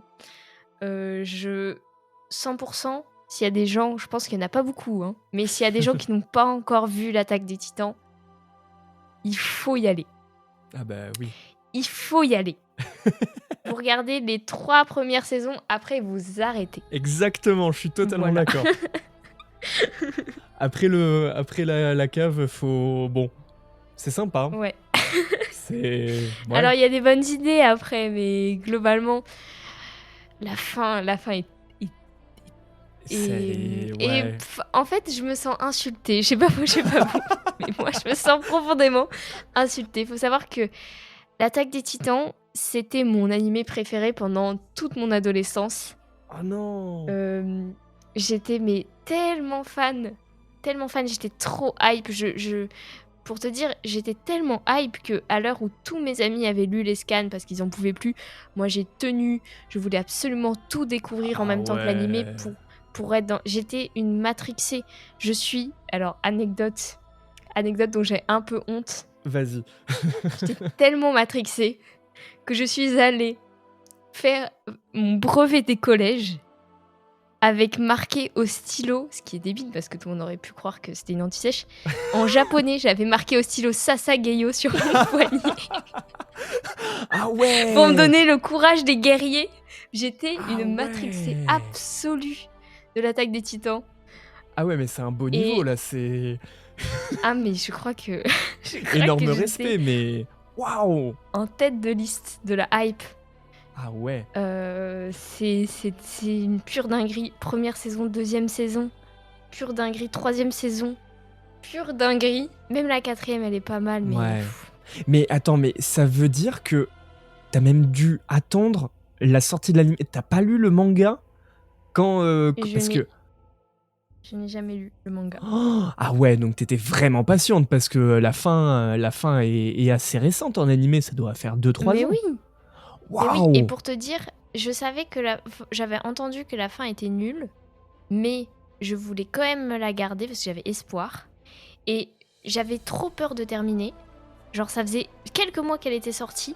Ouais. J'avais trop peur de terminer parce que je me disais, après ce sera fini. Genre, cet animé qui m'a tellement tenue, genre de me dire, je vis dans un monde où il me reste encore l'attaque des titans à voir. J'étais très contente. Et quand je l'ai fini, mais le vide en moi, le vide de l'insatisfaction, ça, je crois que c'est ça qui a fait débuter ma ouais. chaîne. Non, j'ai calme. Une belle histoire, une belle boucle. Ah ouais, ok. Non, mais franchement, je donnerais beaucoup pour pouvoir revivre le début là, quand je connaissais rien. Ah mais en vrai, je te rejoins totalement. Personnellement, avec un autre animé, mais même l'attaque des titans, c'est phénoménal. Alors, C'était Tu- quoi ton animé, toi? je sais pas si tu connais, ça s'appelle Re:Zero. Re:Zero Karajimeru Isekai Sekatsu. C'est un énième isekai, mais si tu veux voir un animé sur l'illusion de la responsabilité, justement le syndrome du héros, en fait c'est l'histoire d'un mec qui se fait transporter dans un univers fantasy, style enfin hyper classique, tu dois sûrement connaître. Et en fait, c'est un peu un nobody, il pense avoir des super pouvoirs, sauf que pas du tout, à tel point qu'il va se faire tabasser par une bande de roublards, et t'as une jeune fille qui va l'aider, et il va faire « Waouh, trop sympa cette jeune fille, bah vas-y, elle est en train elle est perdue, elle cherche un objet qu'on lui a volé, vas-y, je vais l'aider. » Ils vont passer la journée ensemble, il va essayer tant bien que mal de l'aider. La journée se termine, il rentre dans une auberge, pardon, et paf, il meurt. Voilà, donc ça c'est l'épisode 1. Ah, ça me dit un truc, je crois. C'est pas avec Graham. Exactement, voilà. Bah, Je crois que j'avais regardé genre un peu les premiers épisodes et que j'avais pas accroché. non. J'avais trouvé ça non. trop fanservice. Oh non. Oh non. Bah alors, je peux pas dire non. Effectivement, il y a un peu de fanservice, mais tu t'es arrêté au deuxième arc, j'imagine, dans le manoir. Je crois que je me suis arrêtée quand j'ai vu qu'il y avait des jumelles soubrettes. Ah, mais justement, faut. Bon, je peux pas te spoil, mais bon, les jumelles soubrettes, le design. En fait, Re:Zero, selon moi, est une parodie des isekai. L'anime reprend tous les codes, enfin l'œuvre reprend tous les codes pour te montrer toute l'ironie du genre.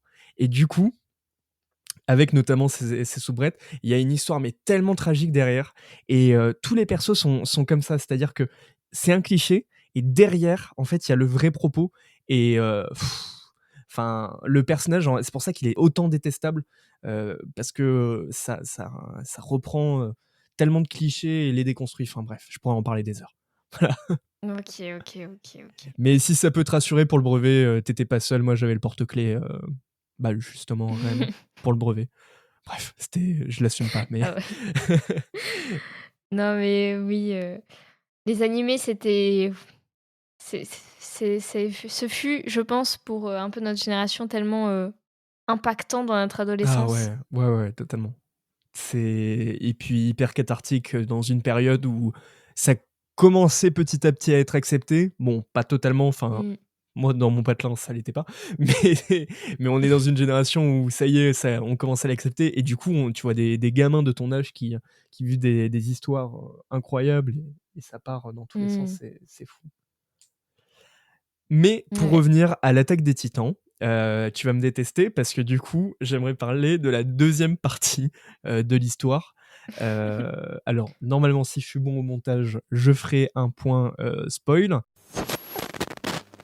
Et coucou, c'est Maxime du futur. Pour celles et ceux qui ne connaissent pas qui est Maxime du futur, en fait, c'est moi, mais au montage. Alors, vous l'avez entendu, vous allez rentrer en partie spoil. C'est-à-dire que là, nous allons commencer à parler de la partie 2 de l'attaque des Titans, donc tout ce qui s'est passé après la découverte de la cave et de ses secrets. Bref, si vous ne souhaitez pas être spoilé de cette partie-là, ou que vous ne voulez plus entendre parler de cette fin atroce, eh bien, je vous invite à aller à 1h27 pour reprendre le podcast en toute tranquillité. Voilà, je vous dérange pas plus et je vous souhaite une très bonne écoute. Salut. Alors, du coup, j'aimerais parler avec toi de la deuxième partie du manga, notamment quand on découvre que les Eldiens sont isolés sur une île, donc là où se trouvent Eren et Mikasa, etc.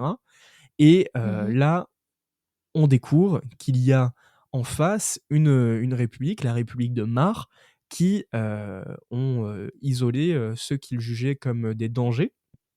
Et donc, on découvre l'origine des Titans. Et effectivement, le conditionnement, c'est quelque chose qui va être assez critiqué dans la deuxième partie du manga, puisque au final, tu parlais de l'escalade de la violence qu'on parlait de FMA, mais petit à petit, de ce qu'on voit, tout le propos de la seconde partie, c'est mais les deux civilisations qui sont en train de se donner une lutte acharnée, en fait, sont conditionnées par leurs propres clichés, puisque à un moment, il est même dit, mais ce sont nos ancêtres qui ont fait ces actes d'atrocité, est-ce qu'on doit être puni pour autant? Est-ce que tu es d'accord avec ça? Est-ce que tu es d'accord, ou au contraire, tu pourrais apporter des subtilités? Bah, il y a un côté, déjà, il y a toute une analogie avec le peuple juif, les Eldiens, etc., pendant la Seconde Guerre mondiale, avec tout le truc de l'étoile. Et je pense que c'est même particulièrement un propos dans le côté peuple maudit, Mmh mh. Mmh mh. parce que il y a le côté peu importe où nous irons, donc le roi et toute sa clique là, tous Ouais. ses titans et tout le monde et son peuple. Ouais. Peu importe où nous irons, on viendra forcément essayer de nous détruire à un moment. C'est ce qu'il dit, le roi quand il part. Et donc il y a ce côté, ça ne s'arrêtera jamais, donc soit on accepte de mourir, soit on tue le reste. Or, Mmh. tuer le reste, c'est injuste, donc on accepte de mourir. Ça, c'est le choix du roi, c'est pas le choix de tout le monde, ce qui est logique. L'escalade de la violence, elle se traduit par rapport au fait de, les Eldiens, sont un ancien peuple, oppresseur qui est devenu un peuple opprimé et qui redevient un peuple oppresseur. Cette violence, elle est alimentée par, les stéréotypes. Parce que, quand on voit la manière dont ils considèrent, les Eldiens, c'est forcément, des gens maudits. Et surtout, il y a le thème aussi de la dissonance cognitive qui apparaît. Parce qu'il y a des Eldiens qui vivent, chez Mar, enfin dans Mar, Mmh. je sais plus comment on dit. Bref, des Eldiens, mais Ouais. qui sont pas Ah oui, j'ai plus le des terme, mais Eldiens oui. soumis, quoi. Ouais, ouais, ouais, ouais. Ils ont un nom particulier, je sais plus comment il s'appelle. Effectivement, je me souviens pas. Hem Et eux, du coup, ils considèrent leurs concitoyens, enfin ceux de leur même peuple qui sont partis, comme des démons, Mmh. alors qu'eux aussi sont des démons. Donc ils se considèrent comme des démons, mais pas autant des démons parce qu'eux, ils sont bien pratiques. Ouais. Donc il y a un côté nos clichés, quand ils rentrent pas en compte avec la réalité, genre par exemple quand ils se rencontrent entre eux et qu'ils se rendent compte que c'est des gens normaux les deux, que c'est des humains et qu'au final il n'y a pas vraiment de différence, ils ont des réactions de rejet très très violentes parce que c'est tout leur système de pensée, leur éducation, leur, leur réflexe, leur espace Oui. mental, comme disait celui que tu as cité plus haut, Ouais. qui s'effondre, donc ils ont une réaction de rejet. Donc ça, c'est important parce que c'est ça qui crée aussi l'escalade de la violence. Je pense que c'est quand on est dans une illusion, c'est plus difficile d'accepter que on s'est trompé plutôt Mmh. que d'être dans le déni et continuer, tu vois. Quitte à Ouais. savoir au fond de nous que c'est pas vrai, on continue parce que l'effort, c'est un peu comme quand on se fait arnaquer. J'avais vu ça dans un truc, genre quand tu te fais arnaquer, parfois Ouais. tu sais très bien que tu es en train de te faire arnaquer, mais comme t'as pas envie d'admettre que tu t'es fait arnaquer, bah tu continues à te faire arnaquer. Je Ah! sais pas si tu OK. vois ce que je veux dire? Ouais, ouais, ouais, ouais, je vois, je vois. Par exemple, tu sais très bien que la personne en face, elle te ment, mais au lieu de Mmh. dire: «Ah non, bah, je vois bien que tu me mens en vrai», bah, tu vas, t'auto-persuader qu'elle ment pas parce que, tant que tu t'es pas, consciemment rendu compte, bah, c'est comme si Ouais. tu t'étais pas fait arnaquer. Enfin bref, Tu espoir que ce soit faux pour ne pas être, mise en position de victime, en fait. voilà, et c'est comme ça que, des gens, arrivent à se faire, soutirer des montants, astronomiques en se faisant passer pour Brad Pitt.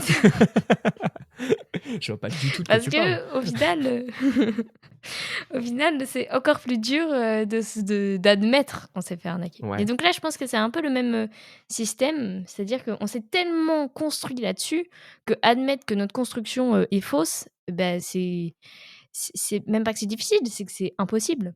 Ouais. C'est comme si là, on me disait: «La terre est plate». Mmh. Bah, il y a sûrement un truc en nous qui nous dirait: «Non, c'est pas vrai». Parce que, parce que je veux pas admettre que pendant tout ce temps, j'ai cru que la terre, elle Ah était oui, ronde, tu d'accord, vois? Un truc comme ça. dans ce sens-là, OK, ouais, ouais, Mmh. OK. Tu vois, dans le truc il y a une raison aux stéréotypes. Par exemple, les mares qui se servent, qui disent aux Eldiens qui vivent parmi eux que ce sont des sous-hommes et qu'ils ne Mmh. méritent rien, et cetera, et ben, ça leur profite bien que les Eldiens, pensent ça d'eux-mêmes. Parce Oui. qu'ils peuvent Mmh. s'en servir comme chair à canon et parce que c'est des armes. C'est Mmh, mmh, littéralement mmh, des mmh. armes, les Eldiens. Donc il y a un côté, on va mettre dans la tête des gens certaines idées parce que ça va nous servir pour la guerre, là, par exemple.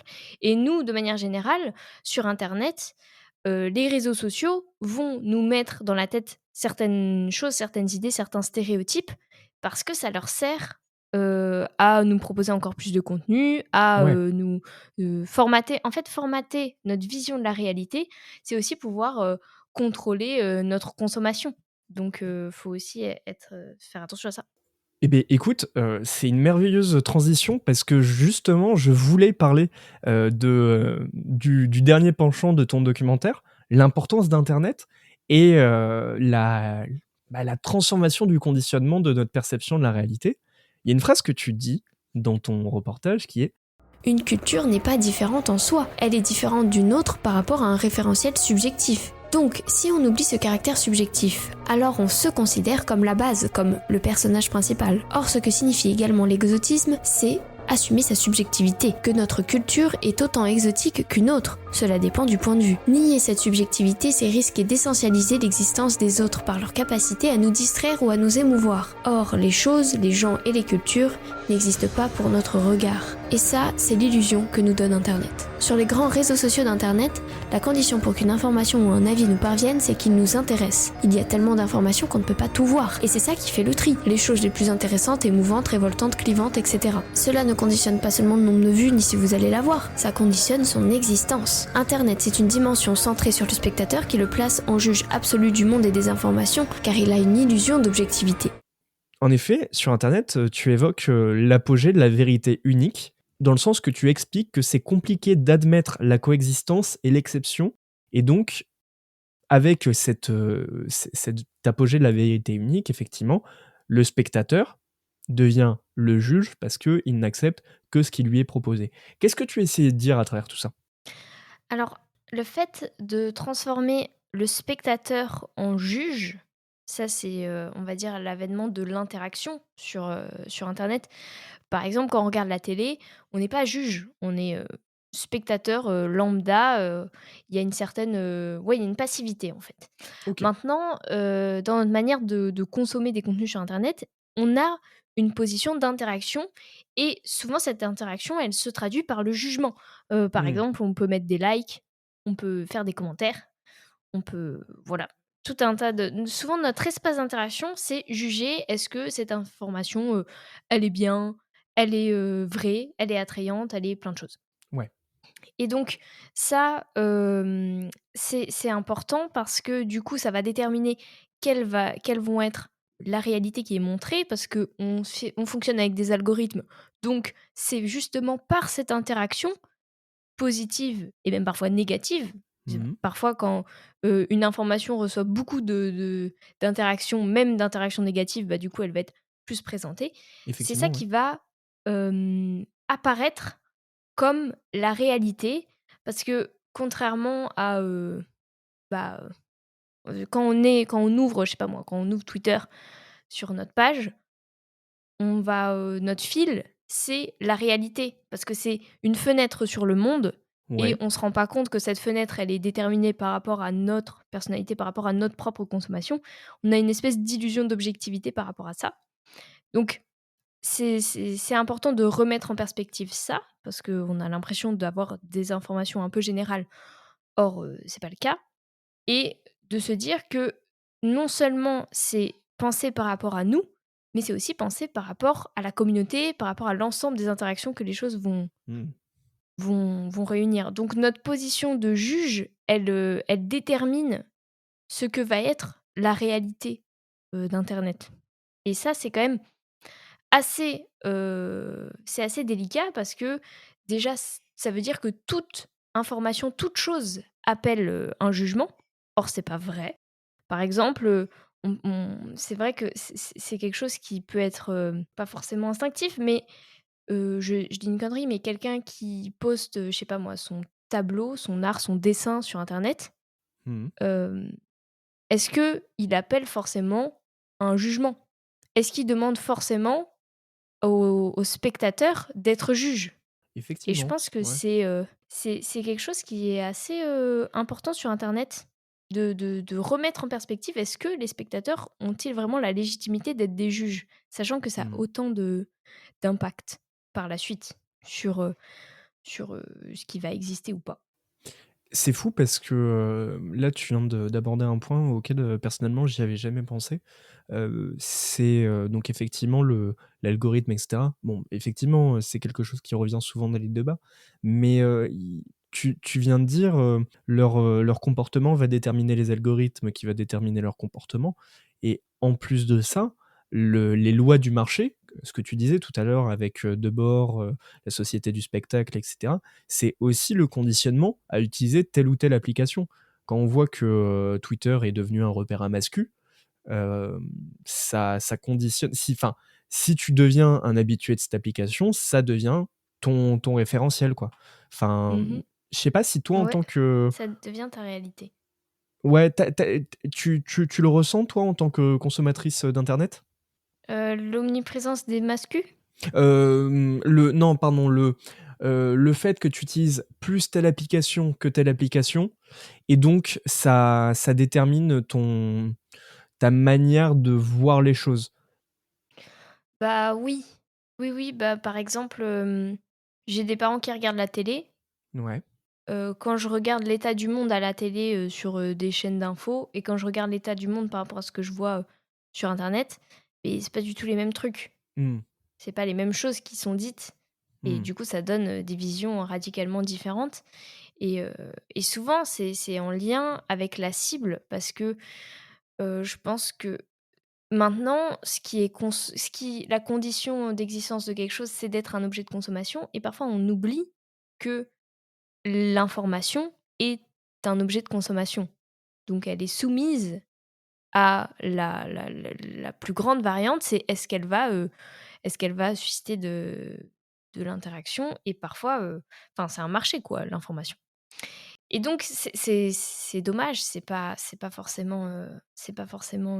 objectif en fait d'avoir, cette contrainte-là.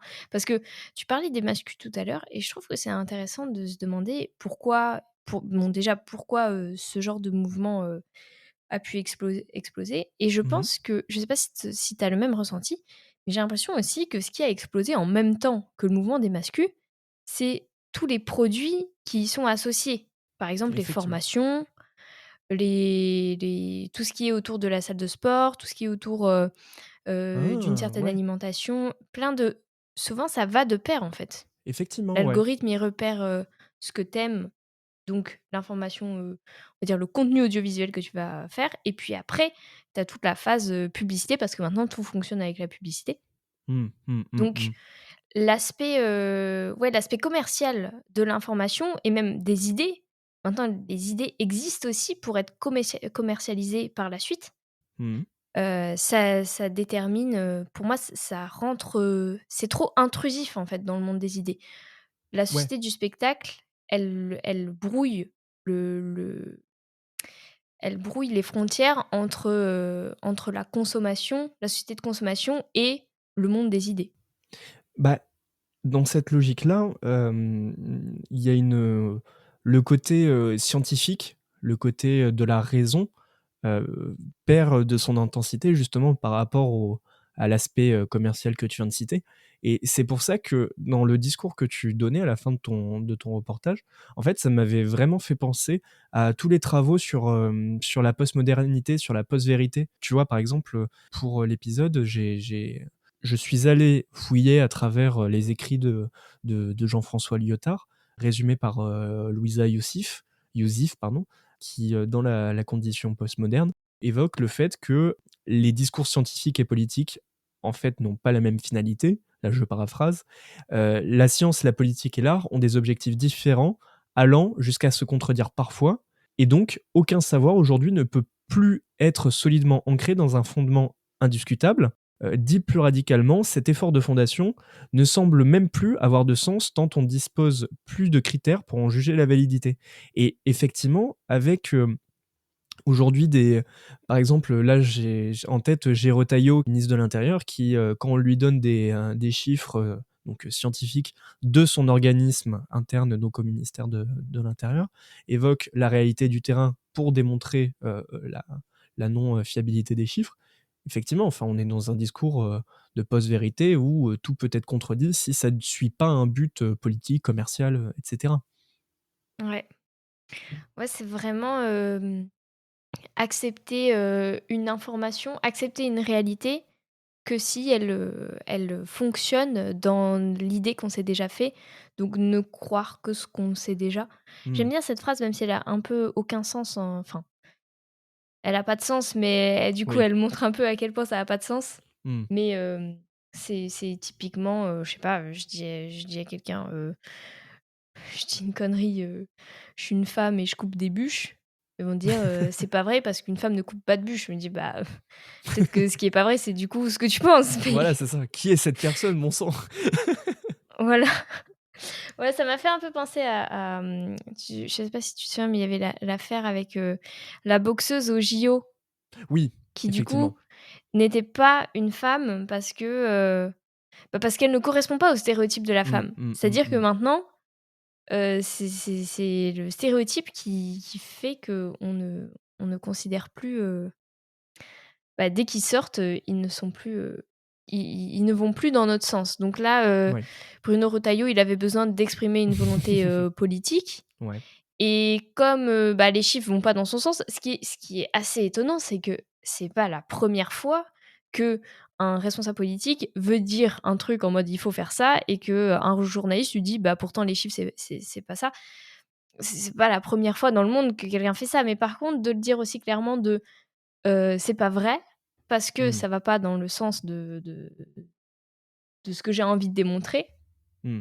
En fait, c'est plus sa réalité, le comportement à avoir, c'est pas forcément on peut très bien garder, les Bruno Retailleau peut très bien garder l'idée qu'il avait je sais pas, relativisant les chiffres ou essayant de le raccrocher comme il peut. Souvent, c'est ce Mmh. que font les responsables politiques. Mais là, juste dire: «C'est pas vrai», non pas parce que l'étude, elle est mal faite, non pas parce que machin, mais parce que c'est pas possible selon la réalité que j'ai envie de décrire, Ouais. bah, c'est peut-être qu'on est en train de prendre les choses à l'envers. Et la post-vérité, du coup, ça amène, c'est pour ça que c'est assez ambigu parce que, hem, souvent on oppose la post-vérité à la vérité unique, dans le sens où il y aurait autant de vérités que de gens et donc l'impact de la vérité n'est pas, enfin ne se de au final la vérité ça sert c'est quoi la vérité? Ça sert à rien vu qu'il y a Mmh. autant de vérités que de gens. Or, on peut très bien dire que, bah, c'est pas vrai parce que, il y a la plupart des vérités enfin, la vérité correspond à une certaine idée et elles se recroisent. Je veux dire, si on fait Oui. la même, enfin, si on observe le même phénomène, bah, on aura le même résultat. Ouais. Dans le sens, qu'il y a pas, plusieurs, phénomènes différents. Mais ce qu'il faut remettre en question, c'est plutôt notre perception et en remettant en question notre perception, c'est aussi, du coup, l'humilité face à la vérité. Très bien. Très, très bien. Alors pour, terminer cette émission, je voulais, parler d'un manga, mais peut-être que, si tu le souhaites, on peut parler d'un autre manga auquel, tu penserais ou un autre animé, un jeu vidéo, ce que tu veux. Pour, justement l'évolution de notre société, je trouvais que le parallèle était assez intéressant avec, 20th Century Boys de Naoki Urasawa. Est-ce que tu l'as lu par hasard? Ou est-ce que tu connais? Non, je ne connais même pas du tout, Oh là là! ce Alors, manga. mais il y a aucun souci, déjà je ne peux que te le conseiller. Si tu ne connais pas Naoki Urasawa, c'est merveilleux parce que tu as une chance que, désormais je n'ai plus, c'est que tu vas enfin pouvoir le découvrir. Non mais effectivement si ça t'intéresse, je te conseille de lire, 20th Century Boys et il a écrit aussi plus tôt Monster, Monster qui est génial sur les questions de la moralité. Mmh. Franchement c'est un des plus grands mangaka de son époque. Mais si tu souhaites, on peut parler d'une autre œuvre, que tu aurais envie de mettre en avant.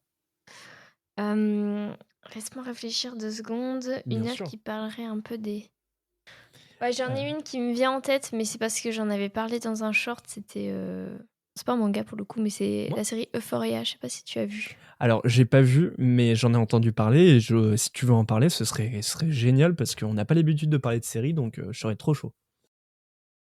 Bah, très vite fait, je veux bien dire quelques mots parce que j'avais fait un short sur, les stéréotypes. Ah bah génial! Il y a un bout de temps. D'ailleurs, c'était la première fois que enfin, il avait bien marché, donc j'étais contente et souvent, je mets des références dans mes shorts qui sont juste, des images, mais je vais Ouais, pas, expliquer plus que ça, parce que j'ai pas trop le temps et donc pour parler des stéréotypes, donc c'était un peu ce qu'on a dit, quoi. Donc je disais que, ça parlait du stéréotype du perroquet, donc en gros, c'est le truc de, on parle à un perroquet, d'une certaine manière et lui, il va, genre en mode, à la manière qu'on pense que les perroquets parlent et ouais. les perroquets, comme c'est un imitateur, bah, ils parlent comme ça et du coup, ça n'en finit plus jamais Mmh. et on est dans un cercle d'imitation. Donc j'avais pris comme exemple, Casey dans Euphoria, D'accord. qui est une jeune fille qui se féminise à outrance parce qu'elle n'existe que, dans sa féminité. Elle a tout un parcours pour essayer de s'en sortir. C'est un très, très, très bon personnage.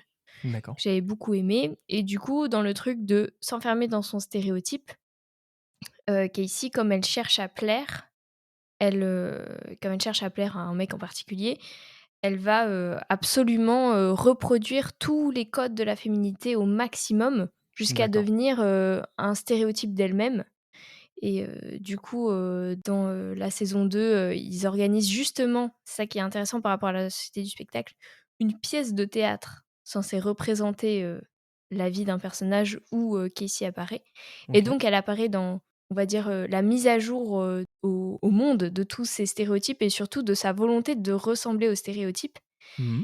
et qui découvre qu'en fait, elle n'est plus rien, elle n'est plus que l'imitatrice de l'idée qu'elle se fait de ce qui pourra plaire. Ok. Et donc, il y a aussi un thème par rapport à l'identité, en fait. À force d'imiter les Hmm, stéréotypes et à force de concevoir la vie en termes de stéréotypes, on retire l'identité des gens parce qu'ils totalement. ne sont plus que l'imitateur de gens ou de personnes qui sont eux-mêmes les imitations. Enfin bref, on s'en sort plus, quoi. Ça rappelle un peu le bateau de Thésée, mais avec les planches qui seraient des parodies des planches précédentes, en C'est fait. vrai. C'est vrai, il y a un peu de ça. Souvent dans l'identité, il y a un peu de ça, Ouais, c'est pas faux. dans le sujet de l'identité. Mais oui, quand on se perd trop en imitation et en stéréotypes, quand on essentialise toujours, on ne sait Hmm, plus du tout qui on est. Et c'est pour ça que je pense que c'est aussi dans le cheminement de vie d'un peu tout le monde. Et Euphoria, c'est une série qui parle de l'adolescence en général, même si c'est plutôt des adultes en vrai que des adolescents, mais on va dire que c'est des thèmes liés à l'adolescence. Dans notre façon de se concevoir par rapport aux autres, de ce qu'on va aller imiter chez les autres ou rejeter chez les autres, au final, on en perd la notion d'identité propre à hmm. trop se considérer par rapport aux stéréotypes. Bah, je crois que c'est une merveilleuse conclusion par rapport à tout ce qu'on a pu dire. Ne réfléchissez pas en termes de stéréotypes, tout simplement. Mon Dieu, si la réalité C'est était facile aussi à simple. dire, mais Ouais, voilà, c'est ça. Non, peut-être pour conclure, qu'est-ce que tu retiens de ton voyage de manière générale? Pas tant par rapport au sujet de l'épisode, mais ouais, si tu devais retenir quelque chose de ton voyage, qu'est-ce qui t'a fait vibrer? Ce que j'ai le plus aimé, c'était tout ce qui a trait à la religion, Ok.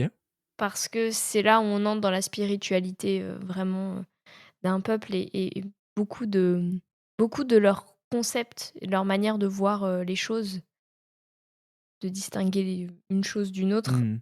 est retranscrit dans la religion, parce que c'est souvent très très allégorique d'une façon de penser.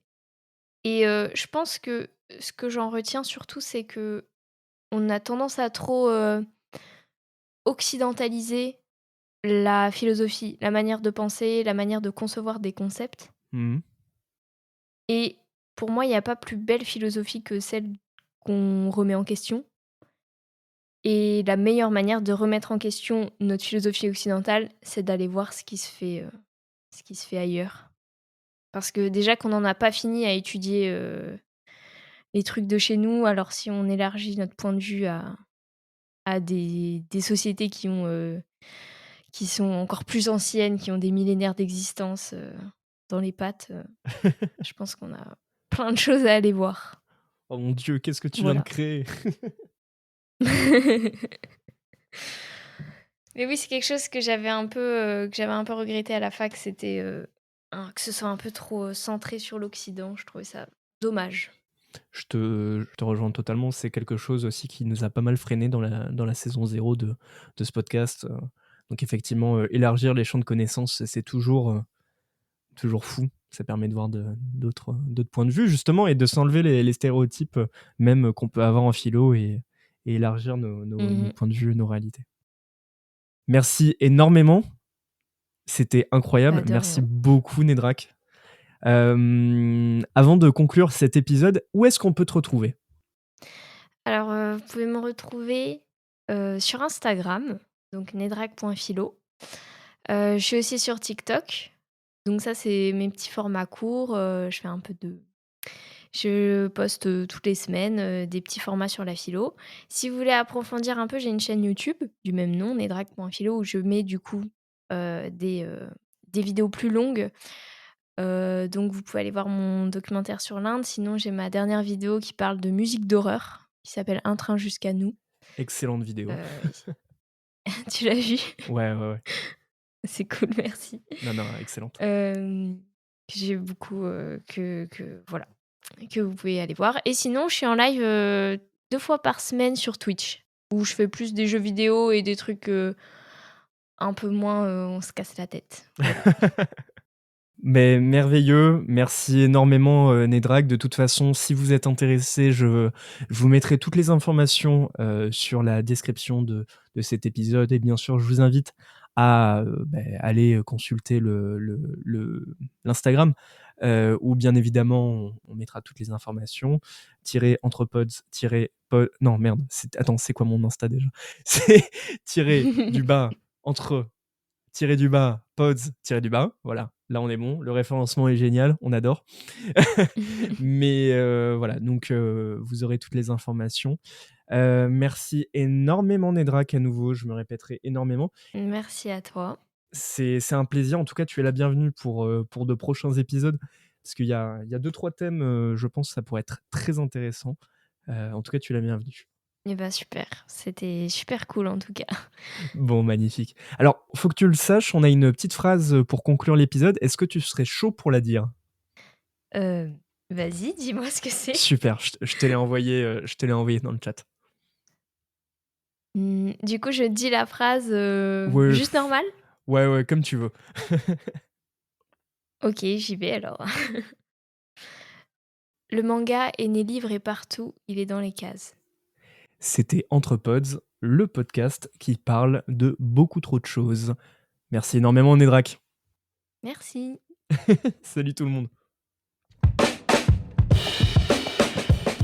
L'épisode vous a plu? Vous souhaiteriez en apprendre plus?